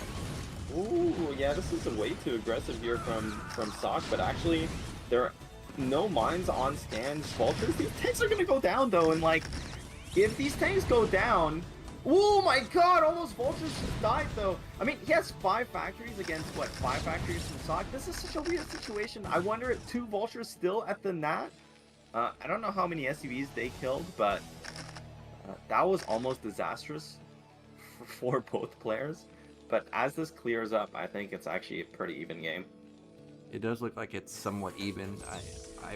I'm just gonna throw out a number. I'm gonna say something like 4 or 5 SCVs, simply because there was 2 Vultures at each base. So I don't think, you know, they were one-shotting SCVs immediately and racking up kill after kill after kill. So I think Scan held that pretty well. He did lose a lot of Vultures, but Vultures are cheap. I mean, it's 75 minerals. Who even cares? Meanwhile, Ssak, what did he lose? He lost 3 tanks. I mean, that's a lot. Now Scan has map control where he can start laying mines everywhere. Yeah, Scan's in like a really good position actually. He's really happy with this situation here. He has so many Vultures, and I mean, Ssak, he doesn't have a way of contesting map control, and you know, right now it's not so bad, but once Scan starts pumping out these tanks, which is going to be very soon here, he has triple add-on. If he gets tanks out into the middle of the map and in a forward position to control the middle high ground, he's going to be so far ahead. Now, the one thing Scan does have to worry about is this dropship potential. So you can see he already has tanks sieged at his command centers to prevent more Vultures from doing damage. So very solid, but like the 3rd command center is already there. I think Ssak has a 3rd command center inside of his mate, so he's going to expand soon as well, but yeah. The single Wraith is annoying, but not really that impactful. But we do have the drop coming towards the natural. Like you said, there's a tank already set up though, so this is going to do nothing. He just immediately loads up. But Scan is on the move. Also, Ssak is on the move. It is imperative that Ssak gets also on the move, because if he loses his high ground, it's Terran versus Terran. You're never breaking out of a mine and siege contain. So great moves from both sides to try and secure the middle. Scan's honestly like just so good at this matchup, and he's bringing it, man, to Ssak. I think Ssak command center just now floating to mid left. If Scan was to just A move right now, I think he could win, because Ssak is really split up and he doesn't have a lot of Vultures. Like, it's mostly tanks, right? And also there's, you know, a dropship and Vultures over here. So where's your support for the tanks is the question to me. Of course, we know that. Scan doesn't know that. But I do really think that if Scan was to just go for it, he could potentially break Ssak, but maybe not. That is a lot of tanks. Yeah, I think actually this game, they're pretty even here, so it's all about who can wrestle for control into the middle of the map, and the middle of the map is so interestingly designed that there's going to be a lot of interactions here, so I'm not quite sure what the best setup is in terms of tank lines on this map, but so far, like, it's very even. The thing is that this one dropship is causing so much trouble for Scan. It's so annoying to deal with. A single Wraith, you know, it'll shut down the drop ship, but it won't shut down the actual drop. And he's going to get rid of that drop ship though. And look what Scan's done. While this is happening, he's snuck across the map. Ssak is actually slow on the gun here. You don't see that very often. And if Scan gets onto the high ground, this could be catastrophic. It's just such a wild move from Scan, but completely catching Ssak off guard. If he can get into this position and siege and cut off that, rally point from Ssak, it's just so annoying for Ssak to deal with. Those were huge shots from Ssak. He took down like 3 tanks. Yeah, he only has 1 Goliath. There's 2 Wraith here. If that single Goliath died, this whole attack would have been shut down. So that it was clutch that he manages to save one of the Goliaths. I do want to point out, oh, actually, that's Scan's tank that was selected. I thought Scan had rushed +1 faster, so I thought he's going to have +2 coming, but not the case. And now Ssak, knowing that all these units are out of position, he has an opportunity to overwhelm this, and there he goes. He's going to take full-on advantage of that. This game is actually so close between both players. They're both so evenly matched, honestly, and well, these 4 Wraiths are going to be so annoying to deal with for Scan. He has no Goliaths actually with his army. Also, Ssak does have +1 finish, so he probably has +2 on the way, which is going to be a massive power spike. And honestly, these Wraiths, okay, the Goliaths are going to come. Actually, Scan being able to take this top right base and setting up beautifully here. As well, Ssak is going to be expanding to the bottom left. I mean, this is so evenly matched that I can, like... Yeah, this is really, really close. How many add-ons is it for Ssak? Does he also have 3 add-ons? He's got 6 factories. Oh, look at this, a raise switch. And we don't know if Ssak has ever scanned this at all. So this could really catch Ssak off guard. He needs to consistently pump out his race. Right now, he's got an advantage 4-2. But I could see Scan being able to catch him off guard. That's a good tank snipe right there. Yeah, Scan's not going for Cloak though on his Wraith, so that's gonna be a bit annoying. And massive scan there from Ssak. He does see what's happening, but actually Scan's gonna go double control tower, so I think that's gonna be a dropship follow-up eventually. But yeah, I mean, I don't know about this this Wraith player from Scan. He's not really committing to it, and it's been scouted now, so this is a really good position for Ssak. Yeah, Sakk's about to kill all those Wraiths, by the way. He's going to cloak and go for it. While this action is happening in the center of the map, there's no way that Scan's going to pay attention. Yep, and he has 6, so he basically one-shots all these Wraiths. See you later. So these 4 Wraiths get immediately blown up. The supplies are still okay, but this is disaster city for Scan now, because now he can just start killing SCVs. He's got so much DPS here. Sakk's so good at TVT, man. You know, I might criticize his other matchups, but his TVT is just absolutely impeccable. And well, Scan's gonna go for a counterattack again, trying to go for that weak spot, but I think Ssak has so much time to reposition, and unfortunately, like, all the units get funneled in when they come into here for Scan. That, you know, even if he sets up here, I mean, he has to kill these tanks and then quickly siege, unsiege, but then does he have enough Goliaths to cover those tanks when the Wraiths come back? He's losing so many SCVs to these Wraiths. Yeah, he's falling apart. He literally lost every SCV in his main, so he's got 4 bases, but he's essentially 2 base mining. Luckily, he's able to push out the Wraiths from mid-right, but still, the Wraiths are doing so much damage. Like you said, there's not very many Goliaths. These Goliaths might actually die, even though they're very strong. They're going to lose 2 versus 6. Yeah, and, I mean, Ssak... All these are dead. He's carving out a really good lead for himself, and he's using these Wraiths impeccably. And I mean, it's such a huge blunder to go for Wraiths yourself as Scan did and have it be completely shut down. Like, you know, you either contest the Wraiths with your own Wraiths in the air, or you just commit to the ground, like tank Goliath and upgrades, but and just more factory production. But you know, Scan wasn't able to do that. These 2 Valkyries, oh, that's like 3 Valkyries actually. They are going to trade finally for these Wraiths, but I feel like these Wraiths already kind of paid dividends by killing so many SCVs, establishing so much map control. You can see actually Ssak has been on 5 base for a while, whereas Scan's 5th base is lagging tremendously behind. And he lost a lot of SCVs still, and he's trying to make some pushes happening here, but it looks like Ssak is actually just securing his half of the map. Yeah, he's just too good with the responses. He's got all his units always in the right spot. Ssak is going to defend once again, and we're starting to see a pretty big supply lead in TVT between Ssak and Scan. But, you know, it is Terran versus Terran. This is not enough to be game. I do think we're still going to go to a mega late game here, but Ssak is on the move now, finally. Oh. Yeah, he is trying to get a bit more position here. He probably feels like he has some kind of advantage, but it has to translate. I mean, he already has the middle of the map. Like, he has access to these minerals, not that it matters, but just any space you occupy in this matchup is huge. So, you know, pushing just a bit more and getting a couple of ultras here, killing even more SCVs, this is disrupting Scan so much. Like, you can see, actually, Ssak has a huge bank. He can start spamming turrets at his bases at the bottom left, whereas Scan will not be able to afford that for a really long time. So once Ssak inevitably transitions into dropships here, it's going to be very difficult for Scan to defend. Ssak already has drops and he's going top right. Yeah. Oh my god, he has so many of them also. 6 dropships. This is enough to just completely shut down top right. And there's no turrets there. It's only at the top side. So if he drops, you know, the ramp, he's going to get both bases. Scan's going to go for a drop himself. And even though there's not much at bottom left also, there's a Wraith intercept, and this could be GG. Yeah, I was going to say the one kind of dink in Ssakk's armor was that he didn't get the turrets out in time at bottom left, but he had the Wraiths and Valkyries in defense. So, I mean, he's a god, man. Like, he's playing so well this game, Ssak is, especially from, like, a build order disadvantage here.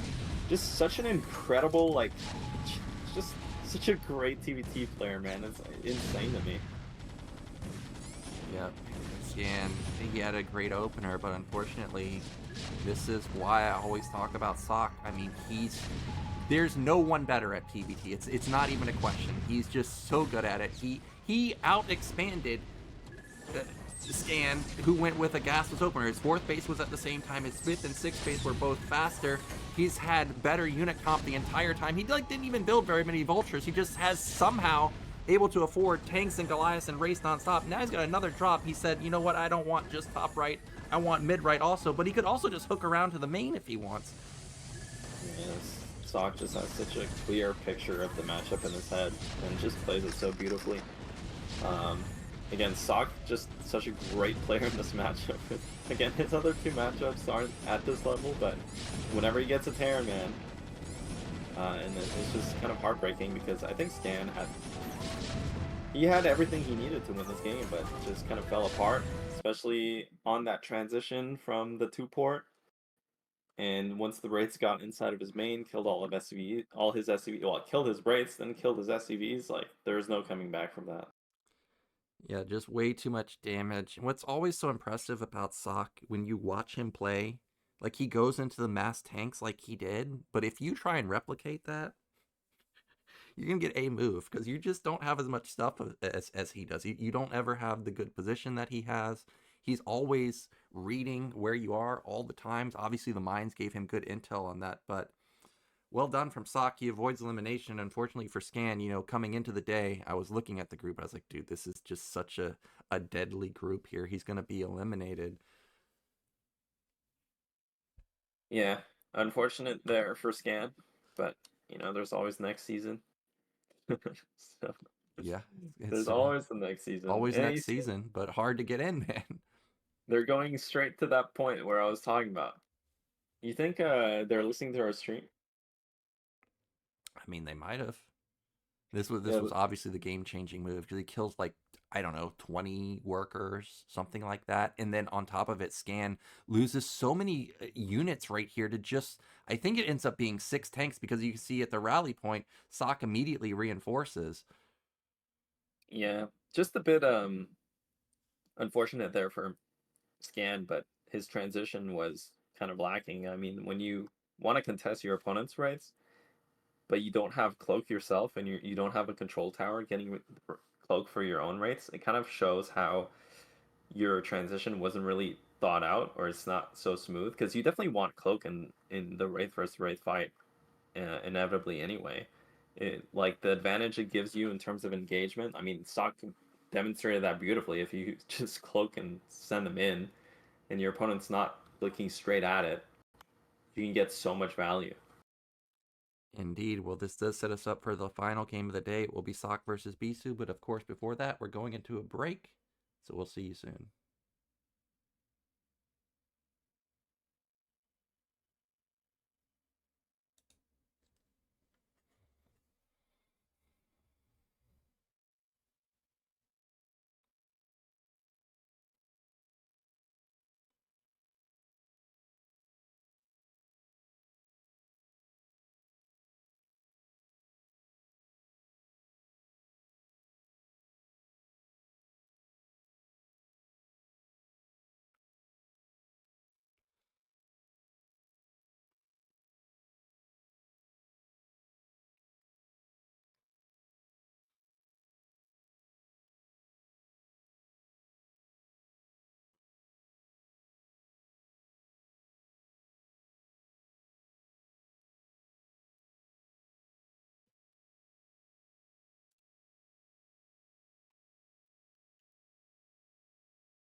And this is the final game of the day. It's going to be Mini versus Ssak. We do have Monty Hall in the pool at this point, but both of them vetoed it, and that means we're going to get Radeon.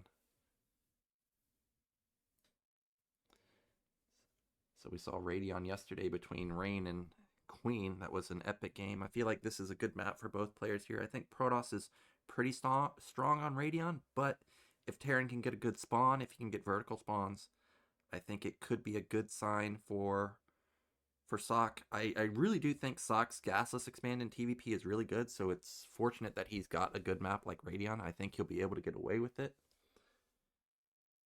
Yeah, I mean, we'll see. I think this is gonna be. I mean, honestly, best of one again, and these two player pairings, I can see Ssak possibly getting out of this, but again, you know, it is gonna be kind of difficult, and both of them having a laugh there, I think probably feeling pretty good about playing this game, and you know that's a good sign for anyone watching. Yeah, you know, if you're kind of like not that tense, then you're gonna be playing pretty well. And it seems like Mini's recovered from that blasting those Reavers gave him on Deja Vu. But we are ready. Let's get into our final game of the day.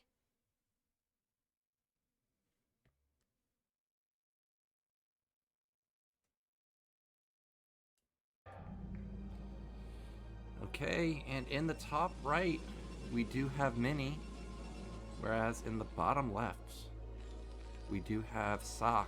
So we've got cross-spawn here. We could hopefully see 12 Nexus or gasless expand here.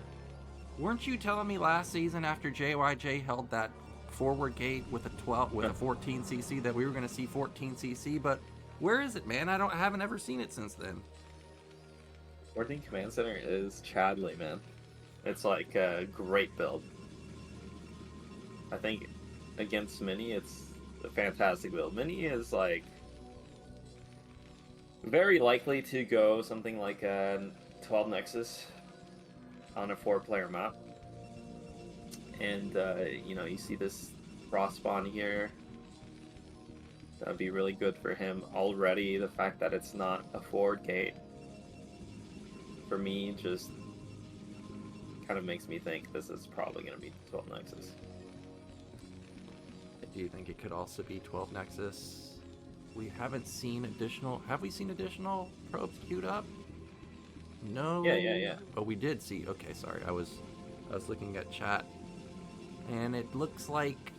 Yeah, I mean, why would you ever doubt me, man? I don't know. Why would I ever do that? You guys are lucky I don't live in Korea, dude. Oh, yeah? Oh, yeah. We would see you at the ACS qualifiers doing work? 100%. 100%. But that's a different lifetime. Oh, okay. Now I'm in WoW, you know, living my best WoW life. I'm telling you, man, if Ssak went to something like Command Center first, again, the problem with someone like Mini is he's equally likely to go something like Nexus first and also just Zealot pressure. So, but on 4-player maps, it's very likely that it's 12 Nexus, and then, you know, most of the time if you get this diagonal spawn, and Terrans just need to sometimes think a bit more like Protosses. Well, I was just about to say what you were saying about Mini. You know, he kind of like flips the coin. It can be 12 Nexus or it can be even center gates, which is why I think he's so dangerous to play against. But if, you know, you're kind of, you know, on both ends of the spectrum there, why doesn't Ssak just try and go like 11 gas? Because 11 gas would be good versus the Zealot pressure. With 11 gas, as long as it's not a diagonal spawn, you know, yeah, you can get into the net. That's exactly what I'm also trying to lean into is on 4-player maps, like the chance of cross spawn kind of covers Minis. Like, it skews it more towards 12 Nexus than it would versus to like something like a gateway pressure build. So I really, anyway, I mean, it's not honestly, Command Center first is such a sleeper build, but Terrans, like Terran as a race, It really rewards players that are very solid fundamentally, and because it's such a strong race, and it's all about just being solid and never taking damage. Because I mean, it's just the strongest race. So players that play Terran generally don't develop the psychology to play like a Protoss player. So they won't do stuff like Command Center first, but it's a really good build. Like, it's definitely underrated, underused, especially against a player like Mini, who, again, I don't know, like, every time I see him play a 4-player map in ASL PvT, he goes 12 Nexus. Why? Because a lot of the time, like, against someone like Mini, your thought is, if I go Factory Expand, it'll cover Gateway Pressure, it'll cover Nexus Expands, like this. But on 4-player maps, you do have a high likelihood of getting cross spawn. So, anyway, I think whatever. A long rant on you should go Command Center first. Well, maybe he'll listen to you after this tournament or in future rounds if he can get past Mini here. But we do have another Forge expand, which is interesting, and we also have an extremely fast armory, by the way. It was legitimately a 4-minute armory. So this guy is either trying to go for like a really, really fast 1-1 timing, or he's going to be rushing his +2. And I feel like in the StarCastTV Star League, I saw this identical opener other than it not being gasless. And it was a really solid opener. He went 7 fact, really incredibly fast, 2-1. So that's what I'm expecting to see as the follow-up. Well, Mini actually went for this Forge expand that we were talking about earlier in the Bisu game. And again here, the dynamic of the follow-up kind of was at play as well. Generally, I mean, because Terran went for the mines like this, it's actually really good for Mini that he went robotics, straight robotics, instead of something like more gateways. And you can see that he actually went robotics before range on his core. So he's actually in a really good spot, Protoss is. And Terran is definitely slightly behind. He's going to be behind economically, and Protoss can kind of catch back up in tech. And I'm not quite sure, because of the opening that Ssak went for that armory, like that really quick armory, he's not capable of going for something like three command center mines. Yeah. That's come and gone, and he almost lost that vulture there, by the way. I do want to point out that Mini already has a cannon in his main, which is interesting to me because, you know, it's hard to get a drop into Protoss's base even before 6:30, so not sure if he was expecting it to be like a 1-base drop, but if any drop comes, he's already going to be prepared for it, and we finally see the first moons out in the map, clearing out some mines. Looks like that's probably a probe coming down to build his Nexus, and as expected, that is already a halfway done starport at 6:30 into the game, so this is going to be ridiculously fast +2. This game is... I just love playing into the meme, man. But this game's over. For who? Terran's dead. Like, Protoss is Terran's so dead? far... Protoss is so incredibly far ahead. Like, it's not even funny. Like, this build order from Terran was just awful. You don't even believe in Taisagi this game? I mean, there's always that chance, like, if Terran just... But at this level, no. Like, it's not... If I was playing Protoss, I would just do some dumb attack and, like, take a terrible trade and somehow lose all my supply. But that's not gonna happen. Like, look at the supply lead from Protoss. It's huge. These aren't good margins, and like, not just that, this was a 630 Nexus. 630 Nexus is what you would get normally, like with a a cybernetics core expand, like a gas expand for Protoss. He got that with a really quick, with a 12 Nexus. You know how far ahead Protoss is, dude? Well, Like- I think Protoss is winning, but like I said, No. I've seen this build order from Ssak in other tournaments, and it's really strong. So I'm not gonna count him out just yet because I know this is a 7-fact follow-up. I know that the supplies are, you know, down in the dumps right now, but it's gonna shoot up real quick. It's gonna get shot down real quick. Okay, we'll see about that. There goes. Well, okay, it's not a 7-fact, it's Command Center. Well, now I kind of agree with you that Sock's How's in it- trouble. You thought it was like a 2-base? Yeah, 2-base 7-fac. Yeah, because that's what he's done. 2024, man. He did that last year with a gasless opener. I know gasless is not the same as 12. Well, this gas, wasn't but... gasless though. I know, but I'm just saying. I thought he was gonna try and all in this. Now that he's trying to expand, I think he's got too few units now. He's in trouble just taking another expansion. I just don't understand how you can be so good at TVT, but just be so bad at every other matchup. It's crazy. I just thought this build is so bad for Cheng. It's like he's like Flash but not Flash. Like imagine Flash comes back, he plays upgrade style, and you're like, you could kind of forgive him because he's been gone for 3 years or whatever, and then he still makes it kind of work because he's Flash and his mechanics are so good. But Ssakk's like doing this, and then it just looks so bad because it is. It's like so slow. Look at how much Protoss has, man. It's so disgusting to look at. It's 8-gate with Citadel done. No Templar Archive just yet. No Stargate just yet. The Protoss is waiting for Terran to move out so he can use this Reaver, and he may get that opportunity in just a moment. I mean, dude, he just has 4 factories. Like right now, you should honestly these days, Terran's building 6-7 factory at this time. With they don't have the starport and the upgrades coming, but they have way more units, way more infrastructure. He's gonna push out here and get completely blasted. This is 8 gates. This is even more than that. And Mini isn't taking a 4th base, so it's actually just pure units. Yeah, this is why I was pretty sad about seeing the command center. Because I don't think he's gonna be able to get to that 3rd base ever. Look at how passive Terran is on the map. Like, look at how comfortable Protoss is. Yeah. There's no vultures out on the map. He's just taking 4 bases without any goons defending. All his units are in position to bust. Well, okay, there's the Reaver. Vultures lead the charge. They get a couple of vulture kills. There's a tank. I think it's actually a tank drop, which makes this a very expensive drop. It needs to kill units and actually be able to get out. Well, this drop is the lifeline here. It has to do the problem is there's 4 nexus. There's 5 nexus. He's expanding bottom right as well. Protoss just got away with murder. When you go 12 nexus, and then your 3rd nexus is at 630, and you have your robotics. It's just disgusting. Well, he can kill all these probes, man. He can kill 10 probes and still be behind. Well, I know he's behind, but all he has to do is make sure Protoss doesn't attack him. Just try and buy some time where he doesn't get attacked. But seeing that shuttle load up, it does seem like Mini's he's gonna go.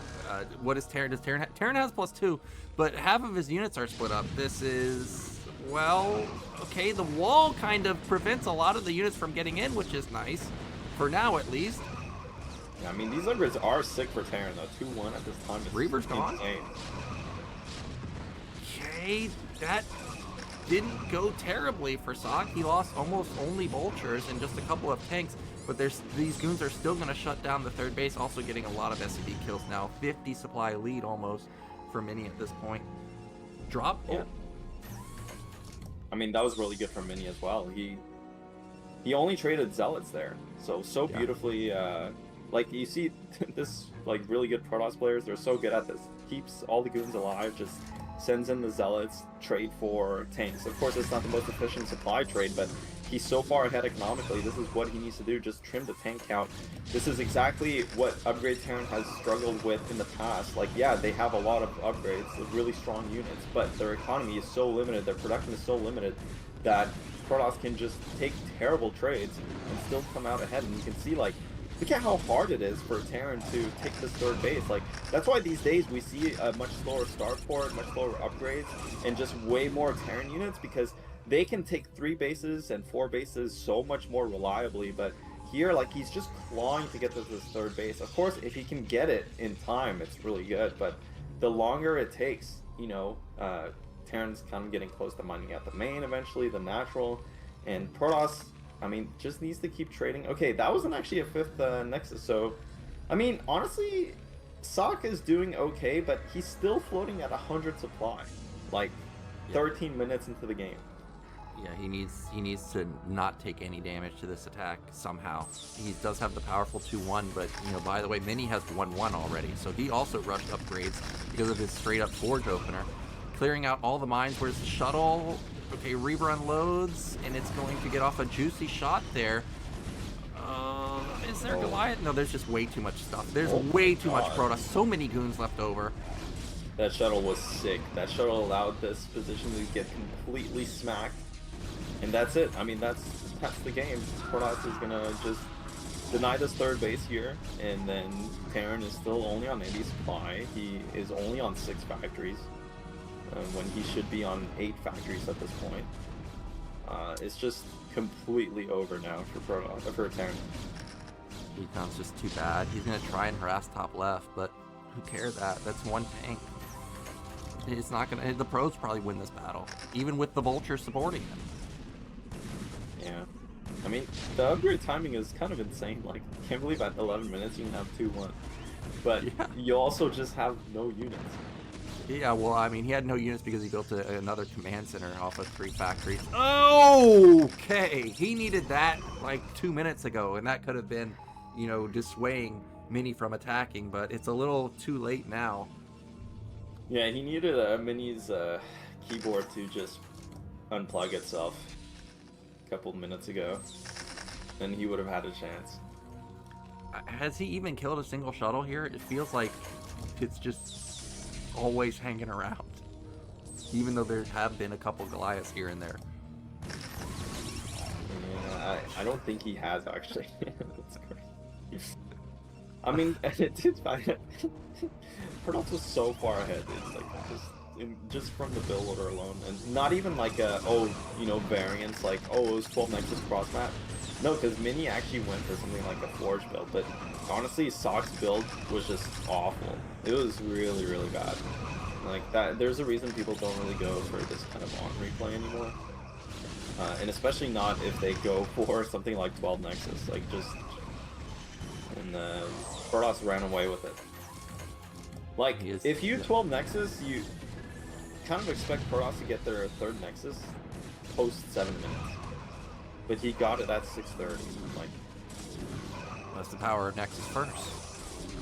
Well, the power of Nexus first is that he has a lot of probes, but then you don't have the tech to do stuff like clear out mines, and you don't know what's coming from Terran. But when Terran's just sitting on 1 armory, he's threatening nothing, right? He doesn't have a 3rd command center either to like balance it out.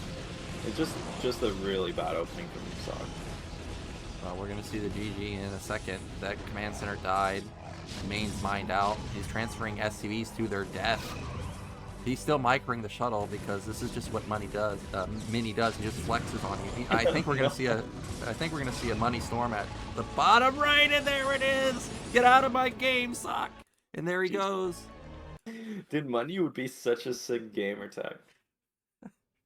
Money the Protoss. What if Sulky changes his ID from Need Money to just Money after he wins his 3rd ASL? He should, dude. Oh my gosh, that was a brutal beatdown that Mini just gave. Mini just gave Ssak. Yeah, well, I think Money would be a great Protoss ID, dude. But I mean, yeah, in game they make a ton of money mining the resources, but how many tournaments? Especially when they go 12 Nexus. Yeah. Well, if you're Mini, I mean, Mini almost 2, if not 3-time champ. That is true, but like, this guy was so close. He gets gate kept by the Zerg players. First Larva, then Sulky. Or was it 4 times? He could have been a 4-time ASL champ. Is that right? I think he did make the finals versus 4 times. Oh no, that's when he won versus Rush. Yeah, he beat Rush, and then I think he lost every time to a Zerg. I can't remember exactly. Oh, but he also had a final against like really early on, though. Against like in season 7. I would have to look. I don't remember. Yeah, I think 4 finals, man. Like this guy could have won 4 times. Like, think about that. That's pretty crazy to think about. And he's Protoss, so I don't know what people are complaining about. I mean, Mini is just a really great player. I think people don't really understand like there's so few players in Korea that Anyway, I'm not gonna go on that rant, but Hmm. Well, we're getting a look at the playback of the moment that sealed the deal. Really, once the third is lifted, once the rally point has been breached, it's pretty much an impossible order now. Protoss is already on 4 base. The worker count isn't as high as I thought as it was going to be for Protoss, but still sitting at 55 probes is all you need, really. you know what's funny is that like when you go for this armory, whatever follow up that Ssak had, it's kind of like an imply like there's some kind of mind game there where if you think about playing your standard build and then because Protoss when they do this type of opening they're expecting Terran to put on pressure, right? Like, oh, you're gonna go for drops, that's why he had cannons.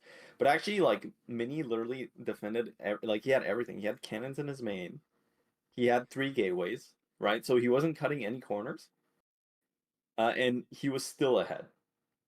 Yeah. So that just shows how invalid uh, Terran's follow up is.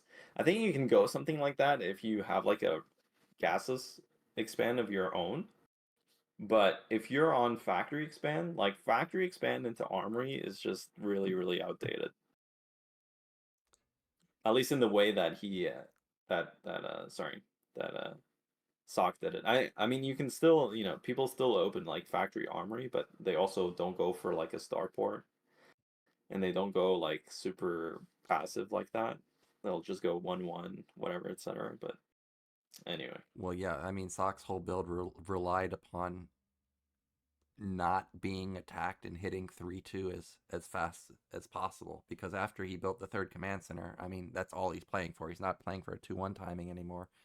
Yeah. But like you were saying, with the 12 Nexus, I mean, they just run away with the supply and just run you over because you just don't have any units. A 4-minute armory. I mean, I've experimented with that myself playing, and you just have nothing. You just literally have nothing. So if there's ever a bad trade for you, it's like playing a 2 racks in Terran versus Zerg, and you're teching really hard, and then you lose all your units to mutas. It's like, well, I'm just dead now because I don't have any production. Yeah, and Protoss scales so fast, like with the 12 Nexus openings. And again, especially if they can get that 630 third Nexus. Like the biggest limiting factor generally to 12 Nexus scaling is that Protoss has to delay the third base because they have to get units and then their tech is a bit later. But that game, like Mini got everything. He didn't even get like he went robotics first before range. And then he also cut the units off the 3 gates. Like he didn't really cut any probes, so he was able to get the third base as well. Like just everything was. I mean, it happens as Terran. It's like that's one game that just went poorly, but it went really poorly for Ssak. Also, as you mentioned, there was no vultures to do any harass at all. So, as a pro, if you're not getting harassed, I mean, you're just going to nail your build order. I mean, there's not going to be any 44 out of 44 supply blocks from Mini when he's not getting harassed. He's probably not even going to get supply block when he's getting harassed. So if you're not going to do anything to him, I mean, he's literally just going to nail everything. And you can't let Protoss be able to do that with a 12 Nexus because, from my own experience, you face a 12 Nexus, they max out in like 1030. I mean, if you don't do anything to them, and it's just an unstoppable army. Absolutely. I still remember your game versus Rain on Benzene, where Rain had an 11-minute stasis with Max, and I was like, "Holy crap! How do they do that?" Yeah, that was a long time ago. That was really bad then. That was when I first switched to Terran too. I know, and you were still bringing it. No, that was awful. But now that was like 3 years ago, man. That was like 4 years ago. Yeah, but now that you're the Seattle champ, the CS LAN champ, I could see you bringing it to Rain in a rematch on the ladder. Yeah, just 4 years too late. Yeah. Well, by the time I got good, the game died. It ain't dead. We're still going. In fact, we've got a new Star League now. Season 18. Season 1. And Korea's never dead. Well, we're getting a rundown of today. Mini took down Scan. Scan had an amazing response, but the micro was too good. Bisu versus Ssak. Interesting build from Bisu. Again, another soul read there to counter Ssak. Once again, another soul read in the winners match where Bisu dominated Mini. Then we had Ssak versus Scan, which I think was the most interesting matchup of the day. And then, of course, Mini just steamrolling Ssak in our final game. And then tomorrow, as I mentioned, this is an interesting group, not just because we have Rush and Royal, who are two all-stars for the Terran lineup, but because Motive, he's playing really well these days, specifically versus Terran. Like, he's really, really freaking good. And then Soxfree, he's kind of like Royal. He'll just do weirdish all-ins, weird, crazy builds every now and then. And, of course, he's also a big-time macro player. So he also has a shot of making it out. Yeah, Motive's really good. But I think Rush and Royal are way too good. There's no way Saxer's making it out of this group. Well, I feel like every time I make a prediction, I jinx it, but I actually have Rush and Motive for tomorrow. I think Motive has leveled up in PvT, especially with how good players have gotten with picking apart Terrans with this shuttle play. And Motive is big time macro, so if he can get like 6 bases and then just multitask like a madman, I think he could win. But Royal, he's kind of like Mini. He can be really, really good and go very far, but sometimes when I look at his build orders, I'm like, man, what happens if they do this? Like, you're just super dead. And, we've seen moments like that, like Shine versus him on Sylphid, where Shine did a drop into a 2-Rax tech play, and Royal had no units and just got mowed down by a drop. Yeah, but Shine's a Chad. Yeah, I'm waiting. What group is Shine in? I'd have to actually look to see what he's in. Oh, did he make it? I imagine he made it. He makes it every season, doesn't he? I don't know. He does, man. And he Yeah, goes he's pretty really far good. every time. Yeah, well, Shine's really good. Yeah, he must be in here. He's got to be. Where's Speed, man? Speed's in it, man. He's in another Yeah, group. he's really good. There's like 12 Terrans that qualified this season. Yeah, Tasaki, man. I don't know how they do it because the speed shuttle play is just so crazy. So Terran's really strong. It's a very strong race, dude. Well, Group D has speed, and actually that's going to be a tough group because it's best, speed, action, and C. And then Shine is in Group E, which is interesting because it's Light, YSC, Shine, and Jaedong. And Light is so solid Terran versus Zerg. Can Shine's mind games, bag of builds, can it work versus him? I'm not too sure. Yeah, we'll have to wait and see, man. And then the final group is Group F, which is actually one of the ones I'm looking forward to the most. It's JYJ, Free, Mind, and Stork. JYJ obviously is god tier, and then Mind, and ever since he's come back to playing, he's done really well in the ASL, and also specifically in Terran versus Protoss. I don't remember seeing him lose versus Protoss in ASL, so that's going to be an interesting group, I think. Also, I've heard that Stork is playing really well, and it's also the return of Free. Just like Scan, we haven't seen him in a while either. Yeah. But they're all going to get smacked. All going to get smacked by Tasagi? By the top 8 players. Okay. You heard it here first. Yeah, the top 8 players are just so much better than everyone else. Well, what about Sulky? Do you think he can three-peat this season? Do you think somebody can dethrone him, or is he too good these days? Sulky's just really good, man. I don't know. It's gonna be interesting to see.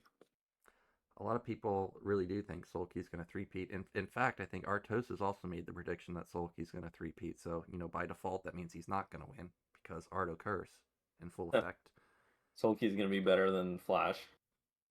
I mean, Artos was talking about that. He thinks that he could be the next Bonjour of the ASL era, but we are done today, guys. Thank you so much for watching. It looks like this Chrome extension came in clutch. We had no stalls, no stops at any point, which is nice. So I guess I'll be using this in the future. And I look forward to seeing you in Group C tomorrow.